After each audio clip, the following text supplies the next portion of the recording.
Oh, hello.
Remus, you do realise you're flicking through your screens, don't you?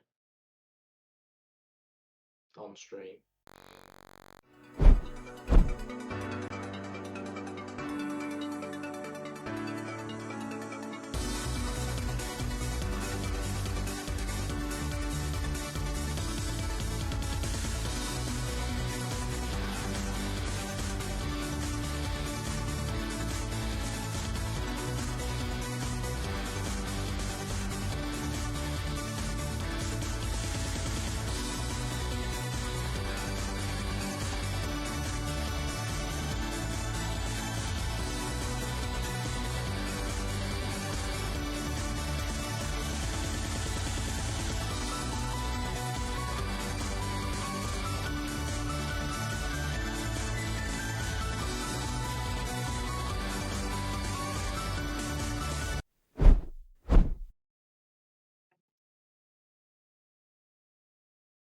Hello, ladies and gentlemen, boys and girls. Welcome to the PUCL, the Pokemon Unite Challengers League. We're on game week 9, and joining me tonight is the one and only SPV.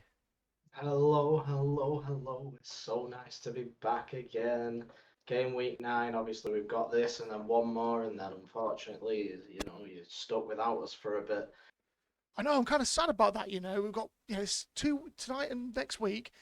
Oh, we'll tell I 3 more weeks because we've got the award week. But after that, that's just done for season 1. Can't believe it. I know. It's Definitely been an enjoyable experience. I'm sure you'll agree, Remus. Oh yeah, 100%. I've enjoyed every moment. A lot of learning curves, but I believe we've teased them out. We've teased most of them out, and we're looking forward to the future of the PUCL. But less about that and more about today. Game week night. We have got some exciting games for you. A first match is a big one for Fully Stacked versus Poliwrath. Absolutely, I'm very excited for this game, Remus. I don't know about you, but I don't know. I just feel like Poliwrath are going to go out there and just try as hard as they can. Obviously, Fully Stack being our number one team in the league at the minute, I do just feel like Poliwrath are going to try and play spoiler to Fully Stack's plans of being the first ever PUCL champions. I mean, this is it. I mean, Fully Stack need to win a 3-0 if they're to be the champions tonight. They with past primates chasing them down. They get past primates have got a bye week this week, giving them an automatic 3 points. Phil Poliwrath need to stop Fully Stacked from gaining a 3-0 victory to keep past primates in the chase for first place. A lot to play for both teams tonight. Cannot. Wow, yeah, it's going to be an intense fight for both teams. Definitely, I 100% agree. I feel like this is going to be dark horse for maybe game of the season because both teams have so much riding on this game. So just so excited to see it unfold. Yeah, it could go away. I mean, Fully Stacked have got an amazing record so far this half of the season. They have been unbeaten. They have they've been reformed. Obviously, you can tell that they've rebranded themselves from Extat Blissey when they first started the season, now fully stacked, and they have gone strength to strength. And yeah, I can't see them stopping, but I really do hope that Philip Poliwrath come in tonight and do put a little bit of a spanner in the works, because if they do, next week's matchup is going to be critical. Absolutely. Obviously, with Fully Stat sitting on the bottom of the league and Fully Stat sitting on the top, you'd think it'd go one way, but we have seen from Poliwrath quite a lot. They are sneaky people. Sorry, wrong slide there. Massively so, yeah. If you look at the standings, which I was putting out, sorry about that, I put on the wrong screen. If you look at the standings, they're Fully Stacked are in the lead, but past Primates with the 3 points they do get, that'll put them up to 18 points. So they would be able to chase down Fully Stacked, and obviously they are facing them next week. So lots to play for. And let's talk about our second game tonight, because our second match is equally as important. We have got Kimako versus Golducks. Big game for Kimako. They need to win this to hold on to that position in the middle of the table. Yeah, definitely. Both teams trying to further their position in the league. Golducks will be looking for that third place finish, and Kimako wanting to keep hold of their third place finish. So both teams, once again fighting for positions in the league. Once again, a very exciting match. Good matchups and things like that. Golducks improved massively over the start of the season. Kimako have had a bit of a shaky mid-season, but they've managed to bring it back a little bit. So let's see how both teams get on. Yeah, you said it right there. Kimako have had a bit of a shaky mid-season, really.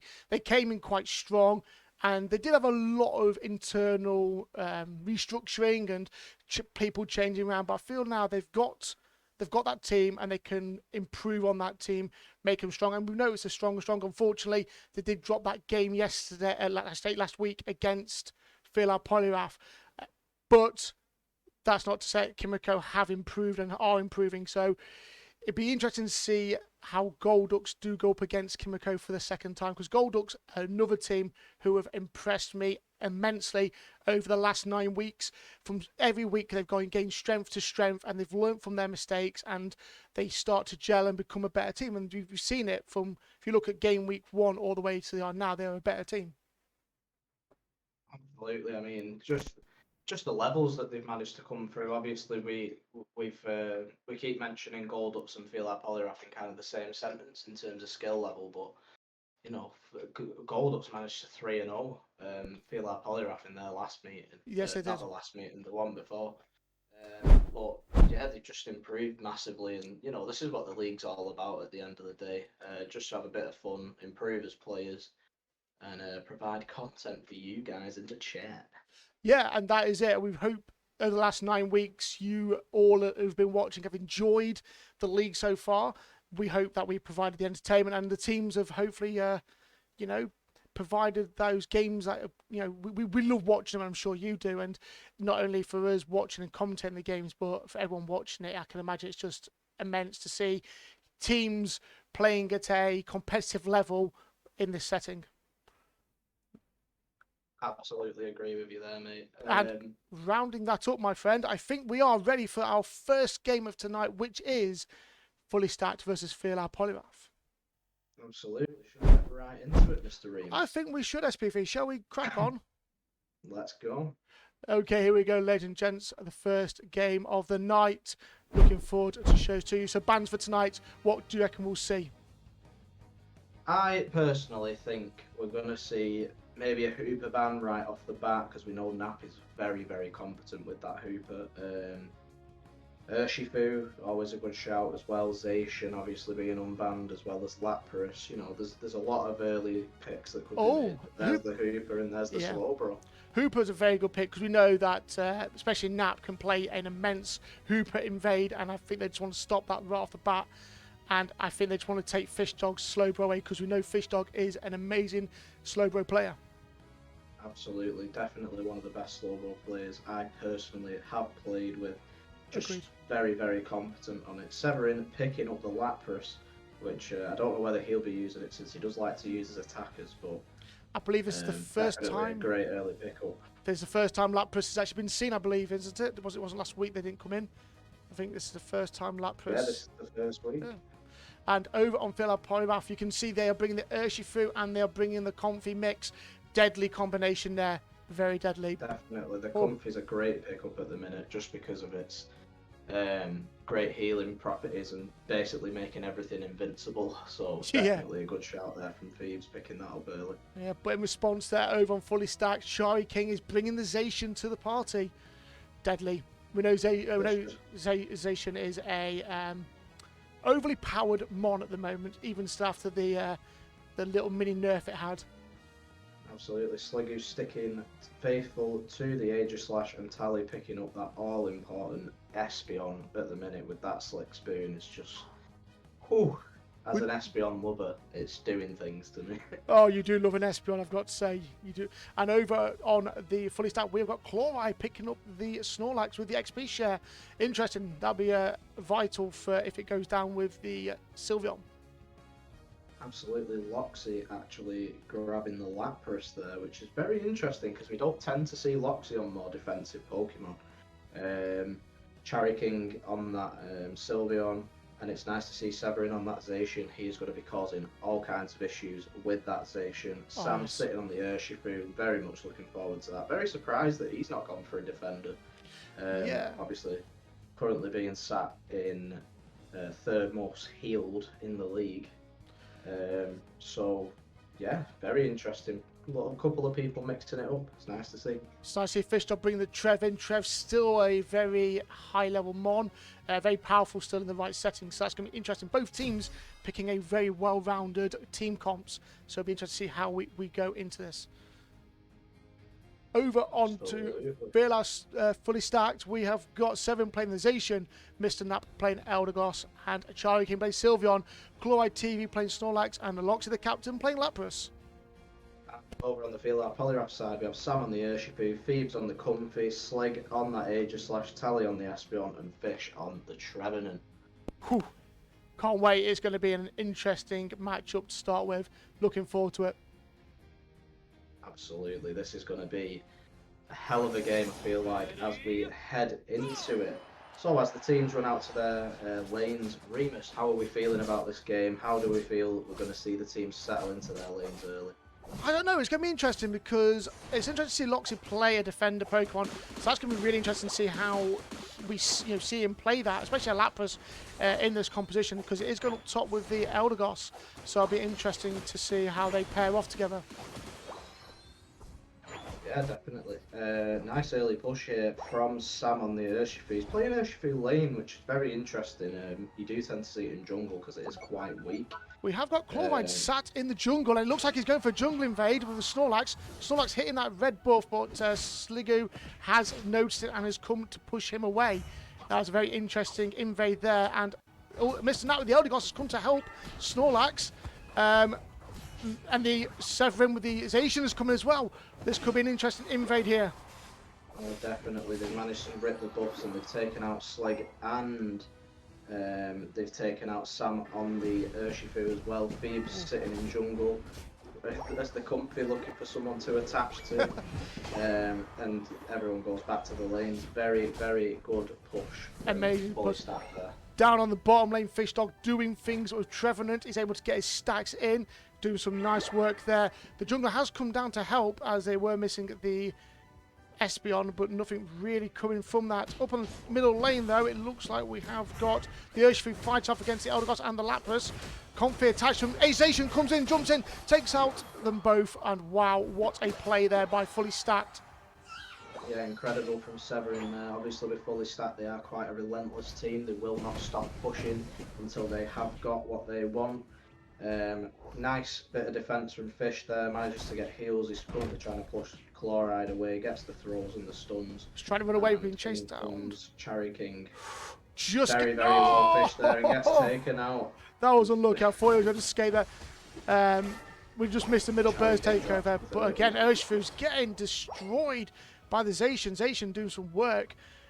Very nice play though by the Zacian player Severin, hiding in those bushes, waiting for them to come in and jumping on them with the help of the LD. Very nice play there. Definitely. For me, I think it was a bit of a misdecision to have the Aegis-Slash go in jungle instead of the Urshifu for feel like Poliwrath, personally. I just feel like Urshifu has a lot more worth as a jungler rather than a laner, because obviously his Kubfu, it's just very, very weak until it hits that level 5. So for me personally, I would have said Urshifu in jungle, but that's just me. Hell of a team fight in. Not X-Attack, Blissey fully stacked coming in. Cherry King with the ult manages to take out all of the feel like Poliwrath people on the lanes. That's nice low duck there. Is just sitting there, but he is not wanting any part of that station rips, and that's it. Yeah, I think personally what Poliwrath should have done there was probably put the Urshifu in the jungle and switch out the Aegis-Slash for something else that could lane. Maybe give him that bulkiness that they would need against Sensation. But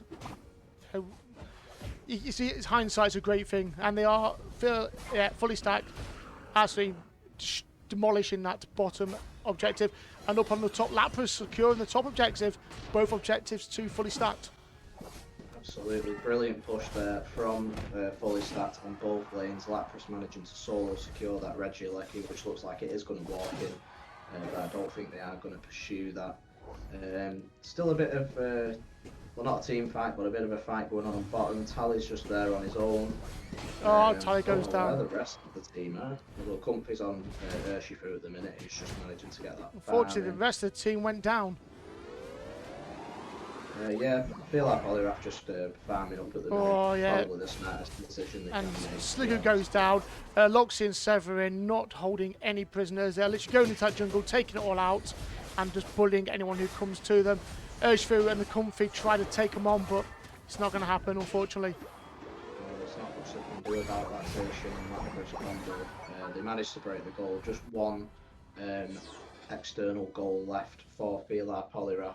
I think we kind of know the result of this already, but let's not speak too soon. Well, one thing we do know about Feel Like Poliwrath, they are the team for late returns, and we see it time and time again where they've literally been the last 1 minute and all of a sudden they come back and win the game. So let's not count them out just yet, but it is looking very much a fully stacked dominant game. Absolutely, I feel like Poliwrath being left on their own on the top lane. Looks like the Comfy's been trying to get some stacks in there. Very smart from Thieves, but fully stacked, just absolutely dominating this game at the bottom lane. That was a nice play there by the Snorlax Chloride, jumping over the top of them, then putting up their blocking and just pushing them back towards their attacks. Very nice play there by the three of them. Very, very smart plays. Trying to stop him from scoring, but there's not really much Tally can do here. Lapras is just relentless at the minute. We know they are going to break the goal with no overdunk. Interesting. Very interesting indeed. Don't know how smart that play was from fully stacked, but if that's what they want to go for and just leave it as the mid goal, then fair play to him. Who am I to judge? Slig getting a couple of scores in, trying to get those stacks in, trying to get some experience. But he's still going to get caught out though. He does try to escape. Urshifu comes in for the help. But, it's just the level discrepancy for between the two teams. It's just going to cause all kinds of problems for They are sitting about 2 or 3 levels behind fully stacked at the minute, so it's not looking too great. Fishdog with the Trev is trying to escape, but unfortunately gets caught out with the Zacian. Zacian comes in, helps him out, and takes down the Trevenant. But very unfortunate for Fishdog as he almost did escape. Absolutely, Phoebes and Sam both getting taken out there by the Zacian and the Lapras. Very, very smart by fully stacked to manage to pick up these two Pokemon, because obviously they have just been unbanned and both are incredible in this game at the minute. So hats off to fully stacked there in their draft picks. Oh yeah, I think the draft pick was very smart by fully stacked. Definitely getting the Zacian was a positive and a must. It'll be interesting to see if Zacian gets banned with Feel Like Poliwrath going on the first pick. Whether Feel Like Poliwrath decide, no, we're going to keep it and try and take it for our own. It'll be interesting to see what the bans are next. Definitely, I can feel a Zacian ban coming on, to be honest, because Zacian's just been all over them in this game. And, Slig using his Unite move and just getting wiped by the Lapras and the Sylveon as well. It's nice to see a calm mind hyper voice Sylveon. You don't really see them anymore, but you know, Cherry is just doing a brilliant job on that Sylveon at the minute. Bottom objective comes up. There's 20 seconds to get there. Both teams clambering to get there, but Slig on the front line, but he's been. Fish Dog comes in, unfortunately, yeah. I thought having the Fish Dog coming might help, but unfortunately not. Here comes the SB. SB comes in, Chloride kind of soaks the damage up, runs away. Zacian comes in and takes out both the Comfy. At a critical point, really, the S1 and the Comfy both out. The Urshifu has started on the Rayquaza. Yeah, Urshifu's gone as well. Yeah, there's just not much feel like Poliwrath can do here, to be honest. Feel like Poliwrath need this.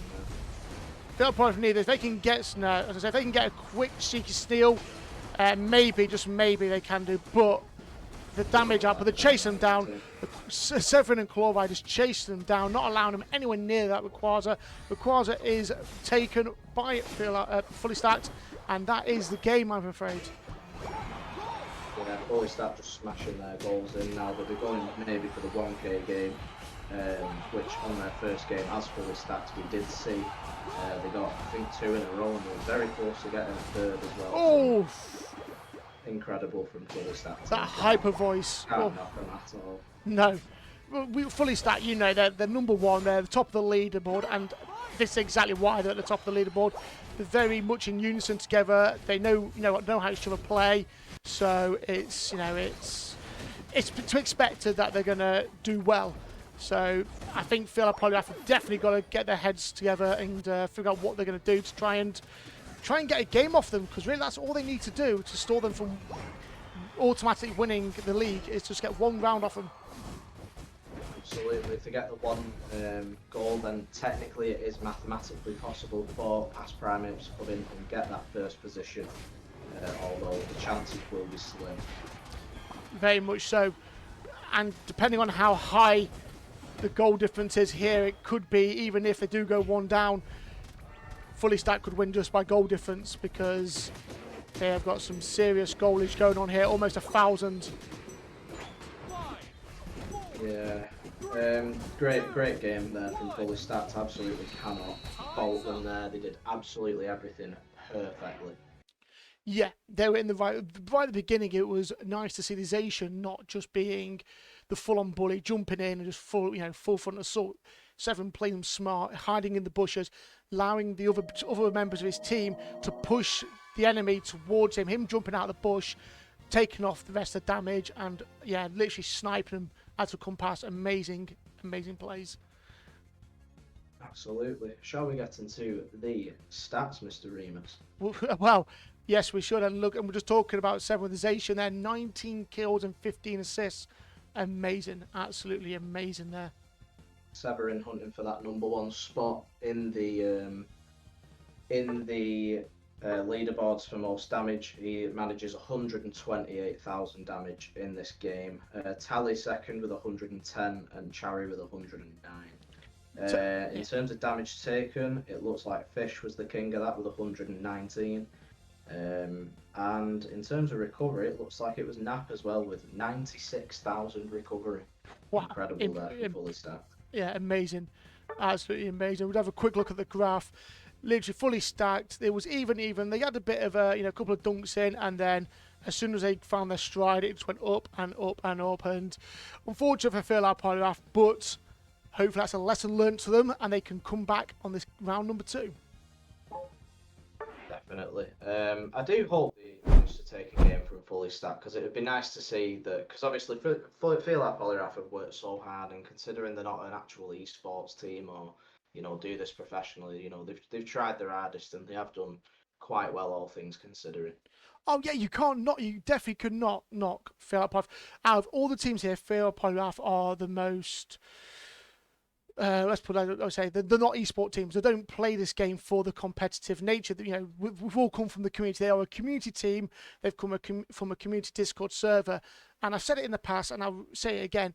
All the players are amazing players. I've played with each and every single one of these players in Phil Poliwrath, and individually, these players are incredible. Their individual mons that they play and they specialise in, they are really, really good with them. And I do believe that with time, Poliwrath could be a good contender for the PUCL League.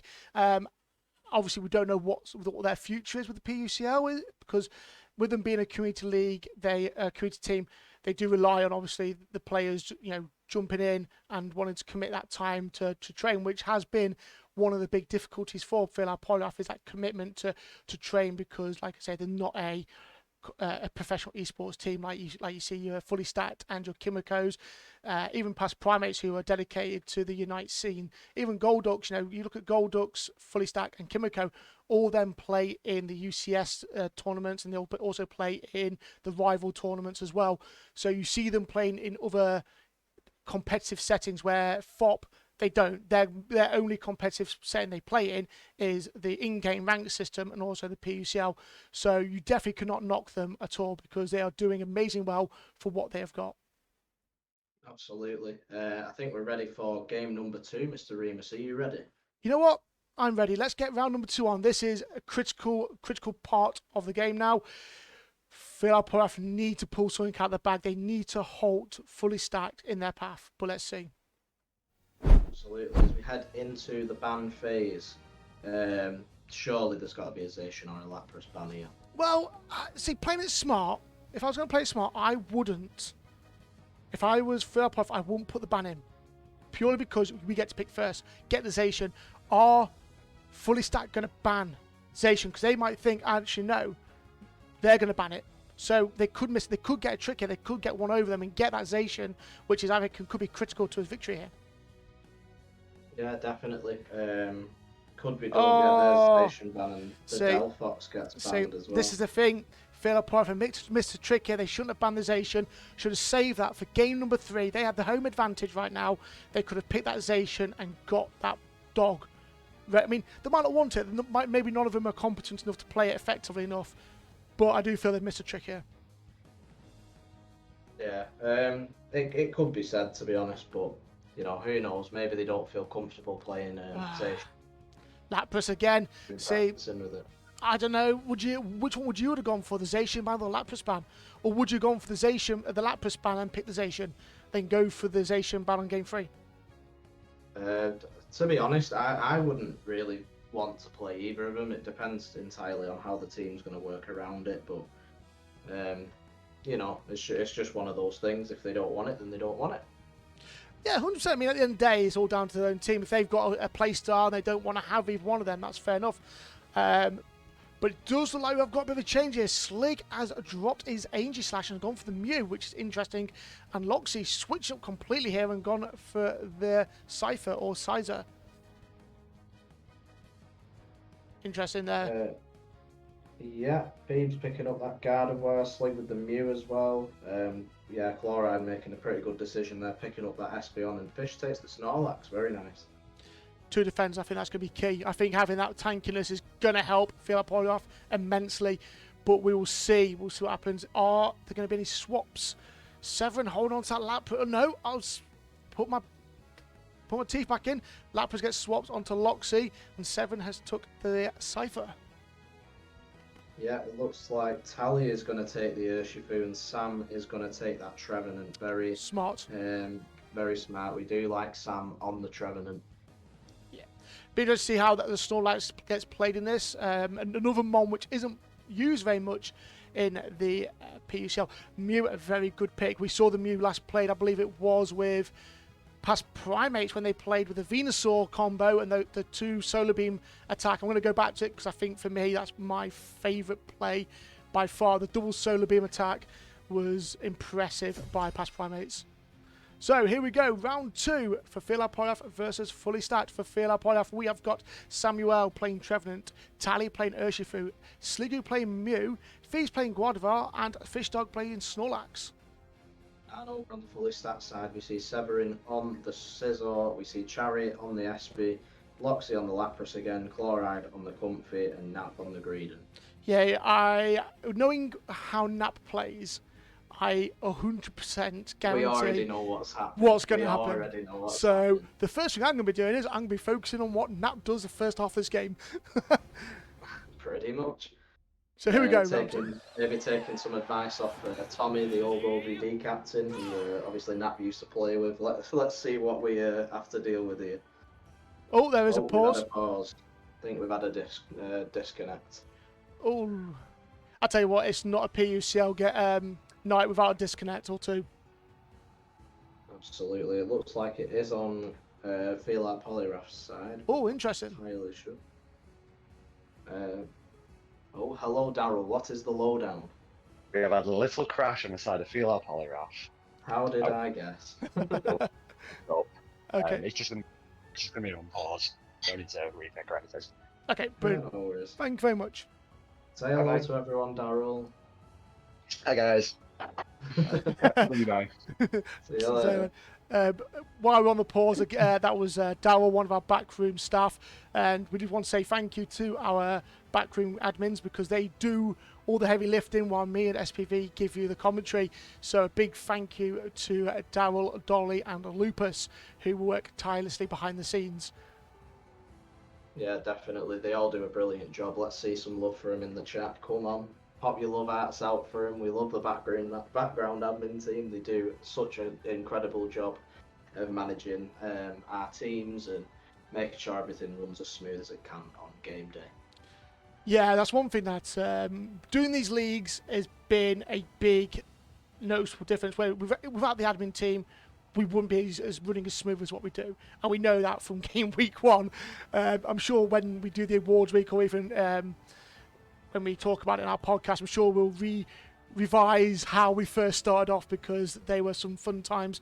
I'm not going to mention about the shopping delivery, but we move on from that.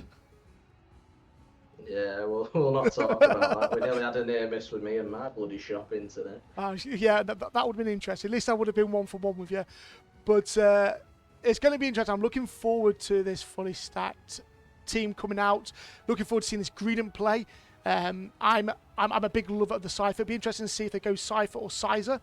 Cypher, I think, personally, is the better evolution stage to go through, rather sticking with the Cypher than the Bullet Punch with the Sizer. Sizer, that's just my personal opinion. I think you get a lot more lifesteal with the double hit and that. Yeah, for me, I definitely prefer Scyther. I just feel like its attack speed and stuff like that is just really good.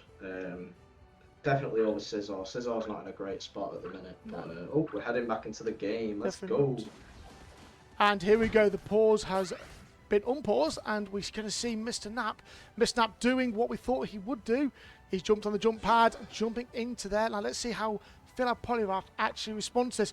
Oh, Phoebes actually Phoebes was going for the jump steal himself. That was not expecting that. Now this is expecting that one at all, but now Phoebes has been piled on now by the Scyther as well. Now, but what that has done is that has stopped Nap from getting that bottom buff. Interesting, very interesting. It pretty much has stopped the jungle invade from Mr. Nap. So that's nice to see. I mean, unintentionally good play there by Feel Like Poliwrath.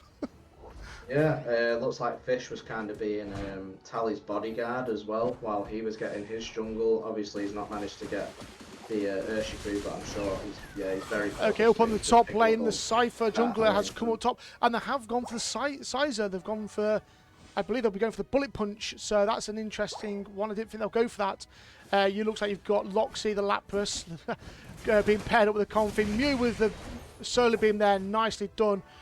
This going to be, I think they're going to struggle with that Mew. I think Mew, that Solar Beam is going to cause a world of hurt for fully stacked. Yeah, definitely. We see Sam obviously sitting on the bottom lane. Phoebes just needs to get to level 5 and then she'll be a bit more of a threat, obviously. Because you'll get Psyshock, or I think it's Future Sight, is it? The other move. But yeah, Phoebes just wanting that level 5 really badly. Obviously she is only sat on level 3 at the minute. We are seeing some unorthodox rotations from Feel Like Poliwrath. We do have 4 people, now 3, on the bottom lane, and yeah, it's definitely interesting plays here from Feel Like Poliwrath. I think they're just going out and they're just throwing caution to the wind and just kind of going for what feels right. I think Poliwrath just wanting to put pressure on that bottom lane because they know that bottom objective is vital for. Here comes Nap. Here comes Nap. Oh. Coming in for the steal, and he gets it. Brilliant steal there. Nap didn't get the first lot of steals, but he's definitely coming in for those second lots, and he will play a nuisance for Poliwrath. He does get a few hits taken there as he returns back to the lane, but he is going to be met by the Fish Dog and Thebes, and still gets away. Yeah, Thebes really needs to peel off here and go and get some farm. Really needs to. 100%. Now, this is the thing. Lapras has been left up top on their own. Are they going to allow it to take that top objective and break the top goal? In the top goal still on 28. Yeah, the Lapras and the Comfy will both be wanting to get their stacks in because they can do it freely at the minute, and Lapras will probably be left to get the Regieleki. I feel like Poliwrath are definitely going to put every single person on this bottom lane for this Regirock. Yeah, I believe so too. Get a bit of a stalemate. Other team fights now come in. Yeah, Nap's coming in, being an absolute pain in the arse. But he has been pushed back. Oh, what a nice play there. Very nice play there by Fish Dog and Samuel. Unfortunately, Samuel does get taken down. They took down the Nap, which is an important. Fish is going to go down as well. Loxy's joined them on the bottom lane. I think they might have wanted that because now it looks like Sam is heading up top for that Regieleki rather than going for the Regirock. Good play there, yeah. Very good play. I think seeing that the bottom lane was a loss, they've just gone, no, we're switching targets and we're going to go try and take that top. Excuse me, objective. Yeah, Sam's already on it at the minute. Very nice to see there. One goal. That's one goal gone. So that had a 26 overdunk. Not a massive overdunk. They probably could have held off on that, personally, because now they have got the top lane to contend with. Yeah, and it looks like Poliwrath are going to be able to break this goal. That's a nice little break there. Very nicely done. Looks like Seven is chasing down Sliggoo. Sliggoo on his own as a Mew. He's now jumped back onto the base. Can he hold off until support comes? Solar Beam gets the boosted attack off. Here comes Phoebes. She'll be wanting to drop a nice future sight on Severin there. Oh, he ults. Yeah, and he gets hit with the Solar Beam as well. Manages to go for, I think it was Sword Stance, was it? Yeah, he's gone Sword Stance, Bullet Punch. Okay, Loxy's taking on two, the Urshifu and the Trevenant in the middle. And he's took down the Urshifu, and it looks like... Oh no! S1 comes in, helps. Yeah. Down here. Sam's just managing to keep him up, but the Comfy heals are too much for Sam to deal with. Oh, here come... Yeah, unfortunately for there, the Comfy was just too much for them, giving that extra heals to Lapras. Yeah, definitely. We're seeing Nap causing all kinds of issues, stealing farm off Poliwrath. Definitely been taking some tips from the UCS recently as well, because you don't tend to see much Bullet Seed as well on Greedent. You do tend to see Belch and Covet.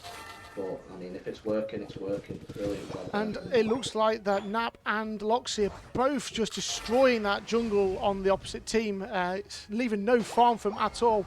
Levels are a lot closer than last time, but there's still, from the lowest level 8s to now, there is quite a big discrepancy, almost 4 levels. Big ult there from Thebes. Great damage there, but it looks like nothing's going to come from it as Nap and Loxy both survive. Nap is just running around like a madman eating those berries as Grievance. Oh, go on, Fish! Getting his bonks off with his wood hammer. Fish doing the pushbacks, but unfortunately just get taken out. That's an ult there from Severin. I don't think he actually used it properly. I might have missed that. But fully stacked do take out the bottom goals completely. Yeah, Poliwrath looking a little bit disjointed. Don't mean like the coordination looks a little bit all over the place here. Don't know whether. Yeah, definitely looking very disjointed. Feeling like Poliwrath. Now I don't know whether. I don't know if this is because of Greedent and that, and whereas fully stacked completely all over the place, playing in different locations, but coordinating quite correctly. Whether that's confusing for Poliwrath, I don't know, but they are struggling to try and... They seem to go into team fights, but then half a team ain't there, or, some overextend a little bit too much, so, yeah, it's a bit of a weird one. Yeah, Yeah, definitely. Feel like Poliwrath is. I don't know how to describe how they're playing at the minute, but they definitely look quite disjointed. You know, they're not fighting together. They're all kind of separated all over the map, and you know, it's quite interesting to see really because it's almost like they progressed from last week where they played really well as a team. Unfortunately, came up short, but you know, they still fought as a team and they didn't make it easy for their opposition. 100%. It's yeah. We're seeing early ults being fired off and stuff, and you know, it's. I don't know how to feel about it really at the minute. I hope they can come back for this third game, you know, a lot stronger and you know a lot more organised. But you know, it's just I don't know how to feel about it personally. It's a tough one. It really is. It's a shame really because you know we both have a soft spot for Phil Poliwrath, and it is a shame really because we know they can do better. You know, we have seen them do better. We know we've seen them in the 1x community nights when that has happened. Obviously, not done that in a while, but we've seen them play. So it is, you know, it is quite sad to see them not doing as well as what we know they can be. Absolutely, looks like well, 3 of them have been knocked out already. The Rays already passed half health. They're just running out any newcomers who come into the fray. Yeah, so they're looking like they're trying to go get this little steal here. Don't know how well it's going to work. No, it isn't going to. The Espeon got it. Espeon secured Yeah. it. We saw that coming. The Espeon just sat on the edge there, waiting and waiting and waiting, and yeah. And now it's just mopping up. They are fully stacked and mopping up, and this is definitely a fully stacked victory. They do win the game 2-0 so far, but we do have the third and final game, and it is everything to play for because without that, fully stacked do not win the league. So fully stacked need to come in and play hard like they are now to win the league. Definitely. In terms of being able to actually win the league, like past Primates, fully stacked have to lose this final game against VLR Poliwrath, and even then, like, it'll go down to game week 10 where it is past Primates versus fully stacked, and they'll have to absolutely destroy them in every game. So it looks like fully stacked are on their way to being the first ever Pokemon Unite Challengers League champions, and they're doing it in convincing fashion. And rightly so, and they fully deserve it, putting out performance like this, and they're very consistent with their performances. You know, they come out and they do amazing every week, so for them to potentially, well, we'll find out next round, but for them to potentially win the league and be the first ever winners is rightly deserved. Definitely. Just incredible from fully stacked.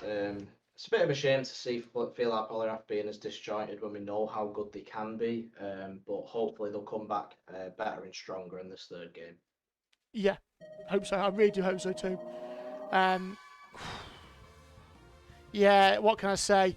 Some amazing. Look at Loxy, 20 assists and 12 kills there with the Lapras. I am really surprised the Lapras didn't get taken off, put in the bans for that game, because Loxy is doing absolute disgusting numbers with that. Mr. Knapp as well with the Greedent, some high numbers there. Yeah, amazing play. Definitely looking at the damage dealt here, looks like Loxy did actually manage to get the most damage with 103, Chariot getting not far behind with 101. Damage taken looks like it goes to Sam with 117k. Brilliant job there by Sam, trying to be as much of a disruptor in attack as he could be. And Sam also takes the most recovery with 61,000. Mad, absolute mental. Good numbers. I mean, you know, round of applause to fully stacked. Out some great play there. And just look at the graph again. They just hit off, get that little jump off the board, and boom, and they just accelerate up, and yeah, just pull away from Phil Poliwrath. I don't know what they can. I'm struggling to see what they can do to bring this back, because fully stacked aren't going to let them win. They're not going to just go, yeah, you know, 1-2 games, let's take it easy. They're going to fight hard. They're going to play hard. Yeah, fully stacked have just been absolutely relentless, as we've seen all season, really. The only team that have feasibly given them trouble was ODD, who unfortunately aren't here anymore. But just an incredible team. Obviously, they did really well in the UCS as well the other day in the regional qualifiers. So Fair play to him. Yeah, no worries. Remus has dipped off, so you've stuck with me for a bit.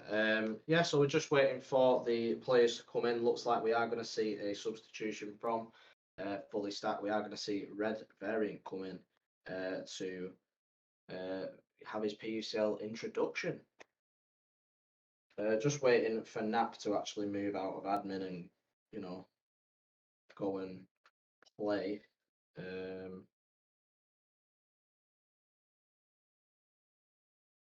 Let's see if he is going to come in or not.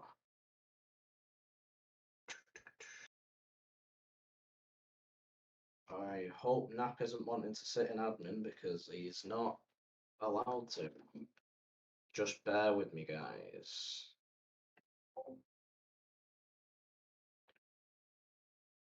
Woo! Yeah. Oh, sorry about Yeah, just keep talking, Remus. I'm just going to see what's going on. Bear with me.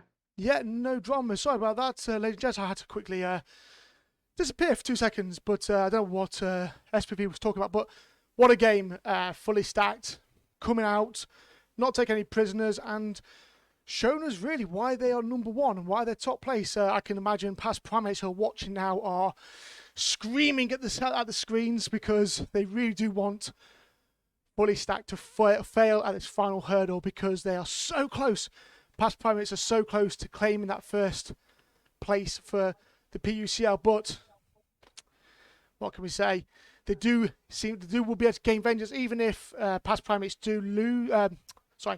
Even if fully stacked do win this next round and become the first PUCL champions, past primates do have a chance to take on the champions next week, as it will be a fully stacked past primate face-off for the last game of the PUCL Game Week 10.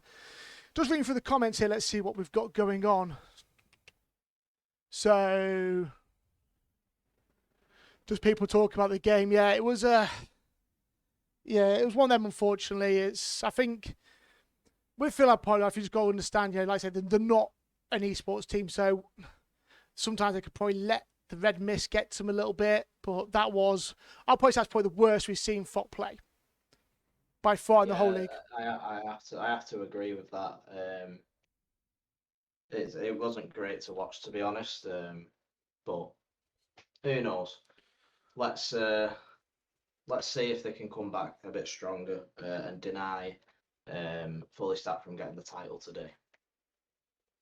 Yeah, well, let's see. We are not far away from knowing if they do claim that. I think everyone is in. Are we just waiting for anyone else, SPV? No, we're not. We're ready to go.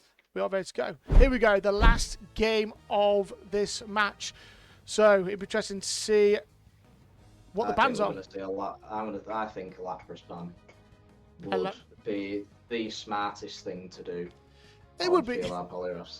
It would be a smart thing to put. They've got the Zacian. So it's kind of like, this is what I'm saying. VLR Poliwrath missed an opportunity here. They should have banned those one of those Mons, and used it in that last game. The outcome could have been 100% different. 100% different. Yeah, it depends really. Yeah, there's the Lapras ban, and the Espeon ban comes in from fully stacked there. And Severin looks like he's going to claim that Urshifu straight away. Phoebes is flicking through her Pokemon. Wonder what she's going to go for. She's going to go back to old reliable, the Venusaur. Yes, she is. Fair enough. Go back to what you know. Best thing to do. Sam's going to pick up the Goodra.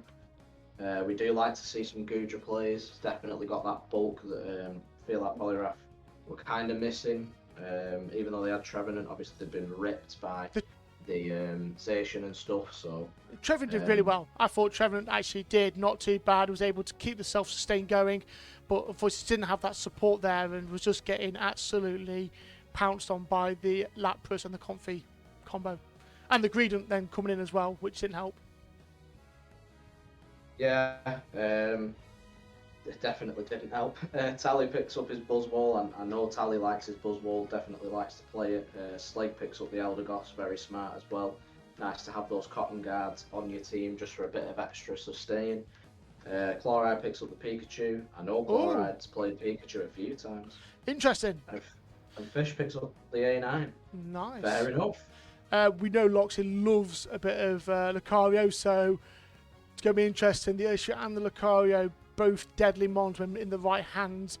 Interesting combination for fully stacked. It's almost, I don't know, it's almost like unlike them to play these mons together, but they are together. They are a good combination. Over on Poliwrath, yeah, I'd say it's quite a solid one. Got some CC going on there. Whether they've got enough tankiness and enough, ability to hold off that Urshifu and even the Pikachu, because the Pikachu can do some serious damage. It'd be interesting to see what Chloride goes for, whether they go for the AO attacks or the direct attacks. Definitely. So heading into your teams for the final game, Severin goes for the Urshifu, Cherry King on the Blissey, Red Variant on the Trevenant, Chloride on the Pikachu, and Loxley on his trusted Lucario. And for the final time tonight, Poliwrath, we have Thieves with Venusaur, Samuel Gudra, Tally Buzzwold, Sligo with the Ninetales, and Fishdog with the Eldegoss. So yeah, interesting. It'll be interesting to see how Fishdog gets on with that, and interesting as well for Sligo to play something completely different yet again. Right, here we go for the third and final time tonight, and it's the final time that these teams will face each other in Season 1. We have got Fully Stacked versus Poliwrath. Poliwrath on a 2-0 run at the minute, and Poliwrath needs... Sorry, Fully Stacked on a 2-0 run, and we need a Poliwrath victory here to hold them off, so past Primates have a chance at claiming that first place position. Definitely. Cherry is kind of on the lane on his own there, just hanging about the jungle, trying to see if Severin needs any help with any invasion. Oh no, the Lucario is there, sorry, pardon me. We see the Gudra and the Alolan Ninetales on the top lane, bit of a clash between them. The Gudra manages to get stacking, but gets absolutely smacked by Loxley there. Oh, Red Variant takes down the Buzzwold. So the Buzzwold is down, but it looks like Jungler Thieves has come down to help. Red Variant, as a Trevenant tries to escape, I think he gets taken down by Thieves. Yeah, brilliantly done there, Thieves. Nice to see Thieves. See, it just goes to show if you know something, stick with it, because chances are it'll work out. That was that was nicely done. Pikachu there was aiming for the LD for that Thunderball, but Thieves managed to come in there and take the damage. Severin coming down, managing to take out Thieves. Looks like he's going to take out the Eldegoss as well, and the Buzzwole. Brilliantly done there from Chloride and Severin as they managed to get some scores. Urshifu is just disgusting. The speed of its attacks and the amount of damage it puts out.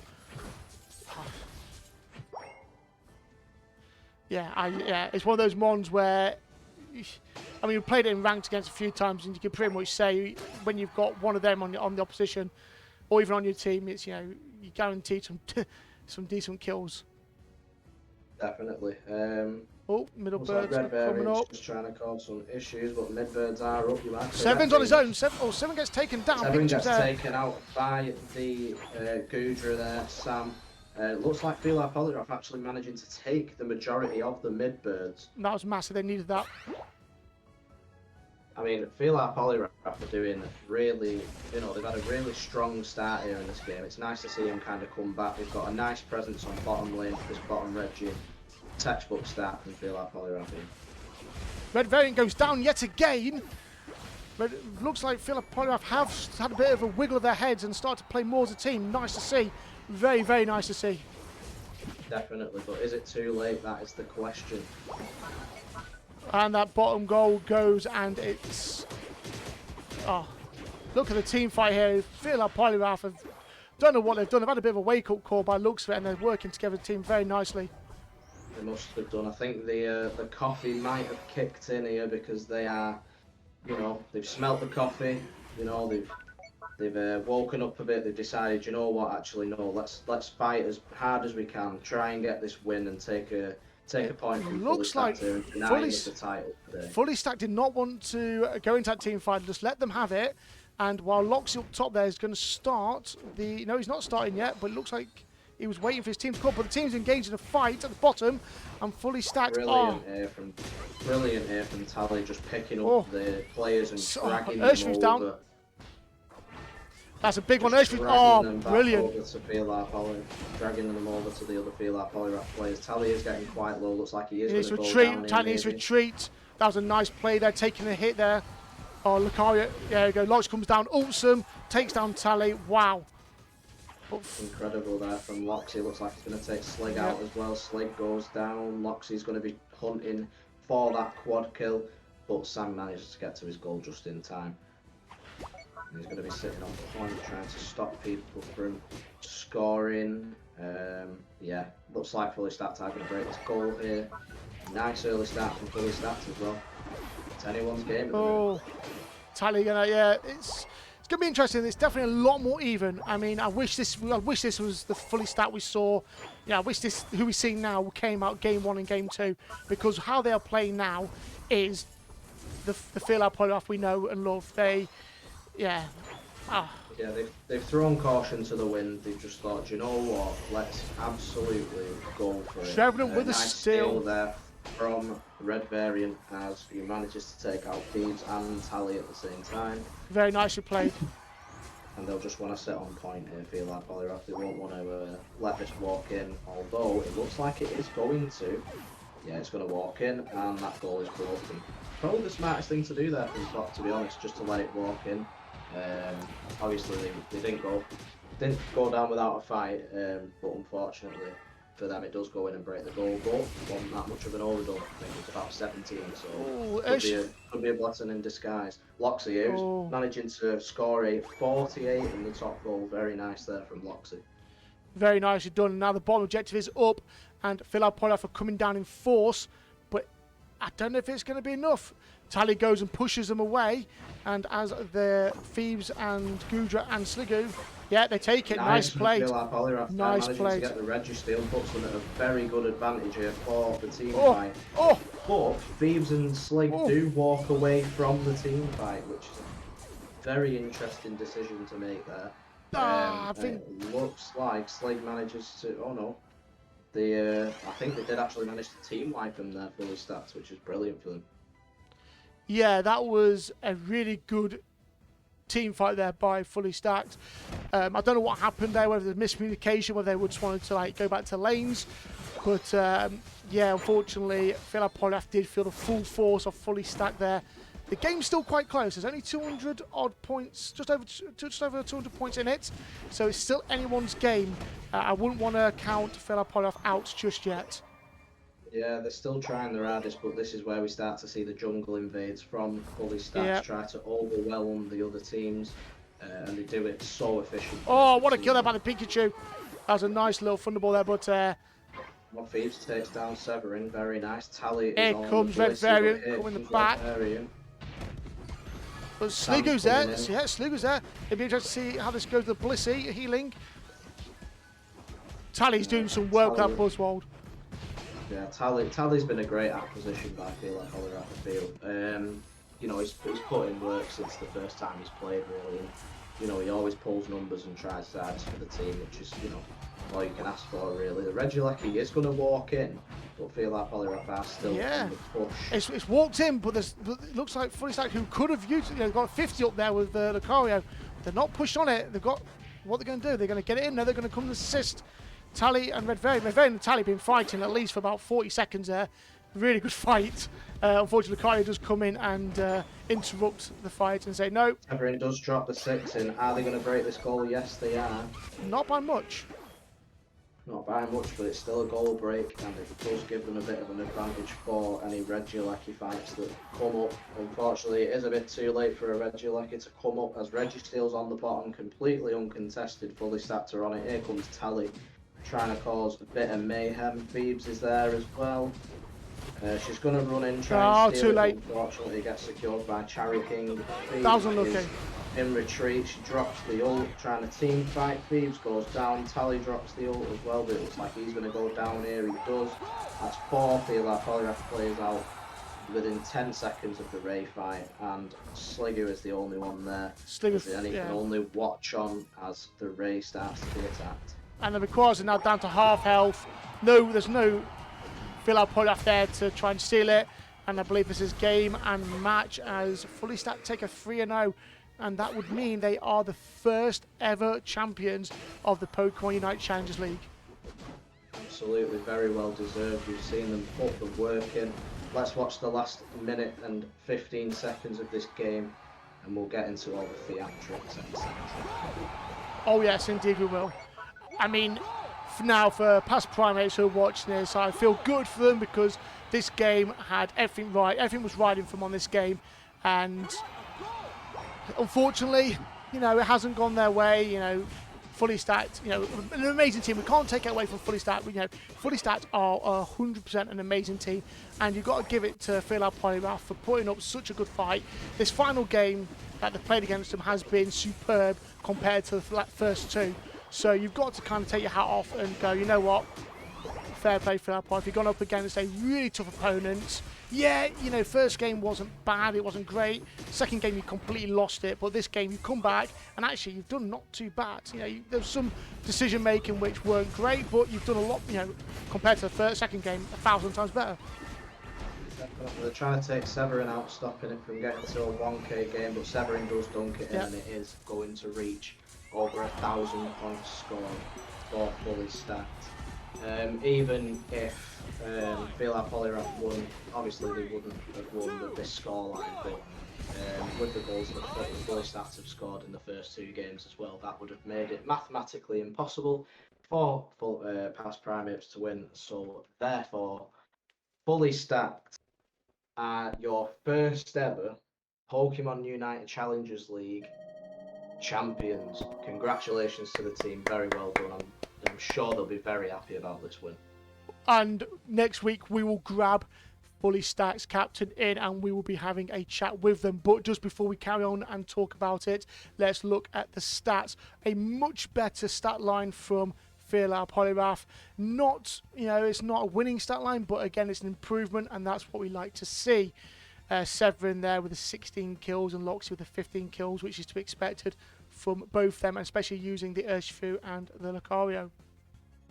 Looking at these stats, wow, incredible here. Severin getting 165,000 damage, and Sliggoo not far behind with 141,000 damage. Brilliant there from those two players. Amazing. In terms of damage taken, Samuel eating 151k of damage. Brilliant. And Cherry King healing 124,000 hit points. Incredible numbers here from both teams.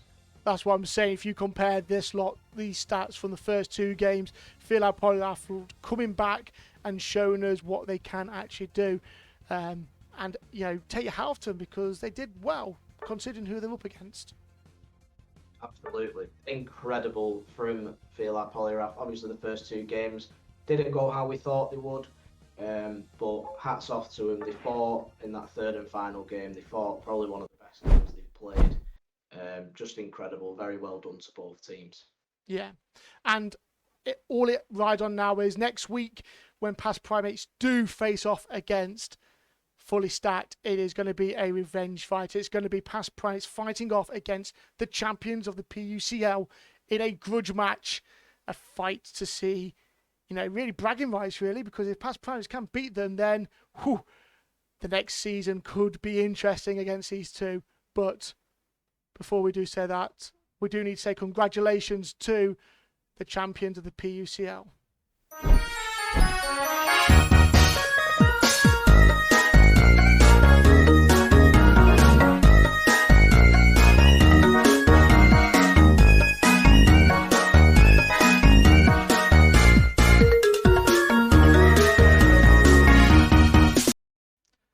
And there we have it, folks. Fully stacked PUCL Season 1 champions. Big round of applause to them. Very, very well deserved. They have come in, week out, and they have been amazing. So congratulations to Fully Stacked. We hope to see you next week as you go off against past Primates. And yeah, wow, what can I say? Incredible there from Fully Stacked. Well deserved. Obviously, might have been a bit different had ODD stayed. We might be seeing different PUCL Season 1 champions, but things happen for a reason. Fully Stacked are your champions. Very well done to the entire team. 100% well done to them. And we will be continuing this conversation on next week as we go into Game Week 10, and we'll talk about how the league has been and where the teams actually place, because come next week there might be some movement, especially now we go into our second game, which is going to be a big game. We have got Kimako versus Golducks. Now this is the battle for third place. Kimako need to win this. 100% they need to, Golducks need to win this to get that third place. Absolutely. Both teams vying for their position in the league. Kimako will want to keep hold of that third place, and Golducks will be looking to get into third place and try and steal it from Kimako. So I'm very much excited to see how this game goes. Yeah, I mean, we both love Kimako and we both love Golducks. Both teams come with different angles to the game. We know that Vince with the Dodrio play is amazing, but you've got Kimako who've got some real kind of like tanky players who play really tanky frontline, almost all-rounder type mons and are able to hold the line. So it'll be interesting to see if they're able to trap the Dodrio if Vince does play that, because Vince does like these Dodrio.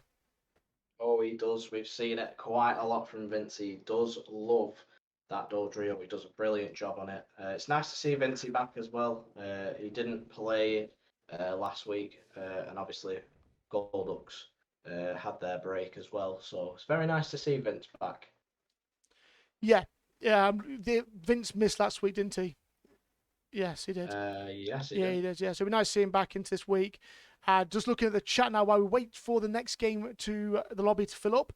I think we're just waiting for Golducks. Speaking of Golducks, just waiting for them to arrive. We've got Kimako who are ready and waiting for Golducks. But yeah, just have a quick look at the league standings here. So Fully Stacked will gain their 3 points, bring them to be the champions, as we do know, and we need to get rid of that first time because it's been a bugger. But if you look here, third and fourth, Kimako on 10, Golducks on 8. Interesting, and the goal scores are not too far away. You got Kimako who are on 8,446 and Golducks on 6,385. Even if Golducks do a 2-1, but get some decent goals in, they could even take over Kimako. Yeah, they could do if they, if they press as much as we've seen, and obviously with the improvements as well. Kimiko's still on, shaky foundations, but it's a tough one to call. It's a tough one to call for me. Yeah, I'm not gonna say who's gonna win it or lose it, because it could go either way, these teams, because we know Kimako can play superbly well. I mean, they play against Fully Stacked and they do, they have beaten Fully Stacked in the past, but then we know that Kimako can not play that well. They can fall at the final hurdles. I mean, they dropped one against Poliwrath last week. So it just goes to show really that, games, even though you are the favourite, it doesn't necessarily mean you're going to win every game. Absolutely, Fully Stacked, obviously being our new champions, they had a game taken off them by I feel like Poliwrath, in the first half of the season. These things happen. Things can, change in the PUCL as we've seen. So definitely interested to see how this game pans out. Do you have a prediction, Remus? Because I think I have a bit of one. I think I'm going to say first game to Kimako. First game to Kimako. Yeah. Kimako do start off very strong. Obviously, we see Quagany doing his bullying on the lanes. He does like to play the tanks and try and disrupt and bully as much as he can. It's just, I think the first game will definitely go to Kimako. In terms of how the second and third games pan out, I do think it's going to be a 2-1 win to Kimako, but I think it's going to be a very close one, like a hair, just by a hair. I think we are going to see some very close games. I can see it being very close. How close? I don't know. Is it going to be a hair? I don't know. I think the first game can be a bit of a landfall. I think Kimako may come out and get a good couple of hundred lead, I reckon, personally. And Golducks may adapt their playstyle for round 2, maybe winning it. And I think it could be a 2-1 to one of the teams. To who? I can't say. Because both teams they've got it to fight for. You know, they both want that third place slot. Neither team want to end up in 4th place. So it really is anyone's game.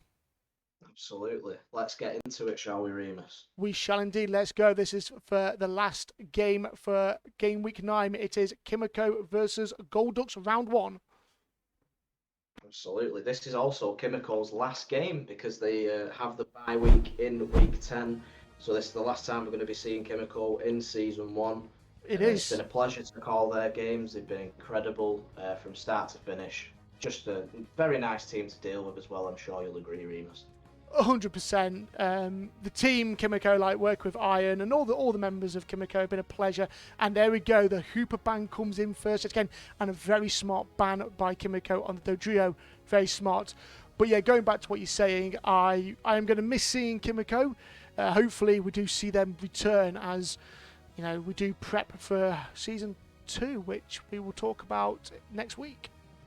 Yeah, we'll definitely give you a sneak peek as to what is coming in the future of the PUCL. We're very excited to share this information with you. Yeah, I'm sure Remus will agree. It's looking like a good one. Let's just say, think of what we got now, but times it by 1,000. That's how epic it's going to be. But returning to what we have right now, it's looking like Kimako have gone for the Urshifu and the Comfy. Maybe that's a duo that we can see. We know it works very well together. MB James going for that Buzzwold, and we know the Buzzwold has was just saw in last game. Amazing play, and if they can play like that, yeah, amazing. Over on the other side, they have got the Espeon. Oh dear, we've got the Delphox here. We have the Delphox. We know how disgusting Delphox in the right hands can be.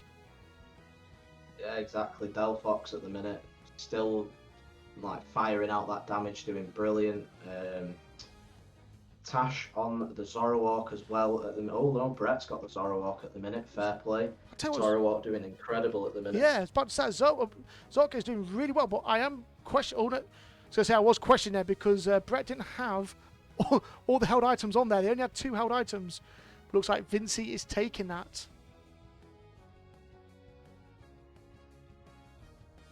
So I was reading some of the chat here, what people are saying. I will read out more about this a bit later on. Final preps are taking place. Very even teams. Can't call it. I think. I don't know. I don't know. Really can't. So for the first time tonight, we have got Kimako versus Golducks. On Golducks, we have Brett playing Eldegoss, Quack playing Slowbro, Vinci playing Zoroark, and Tash playing Espeon, and then finally Avalanche playing Delphox. I'm looking at Kimako. We've got Tins on the Urshifu, definitely very competent on that Urshifu. Iron on the Comfy, James on the Buzzwole, Quag on the Trev, and Thanos on the Mew. Very nice team there from Kimako. A very damaging team compared to Golducks. Golducks seem to have got more of a tanky, healy team, I think. Yeah, yeah.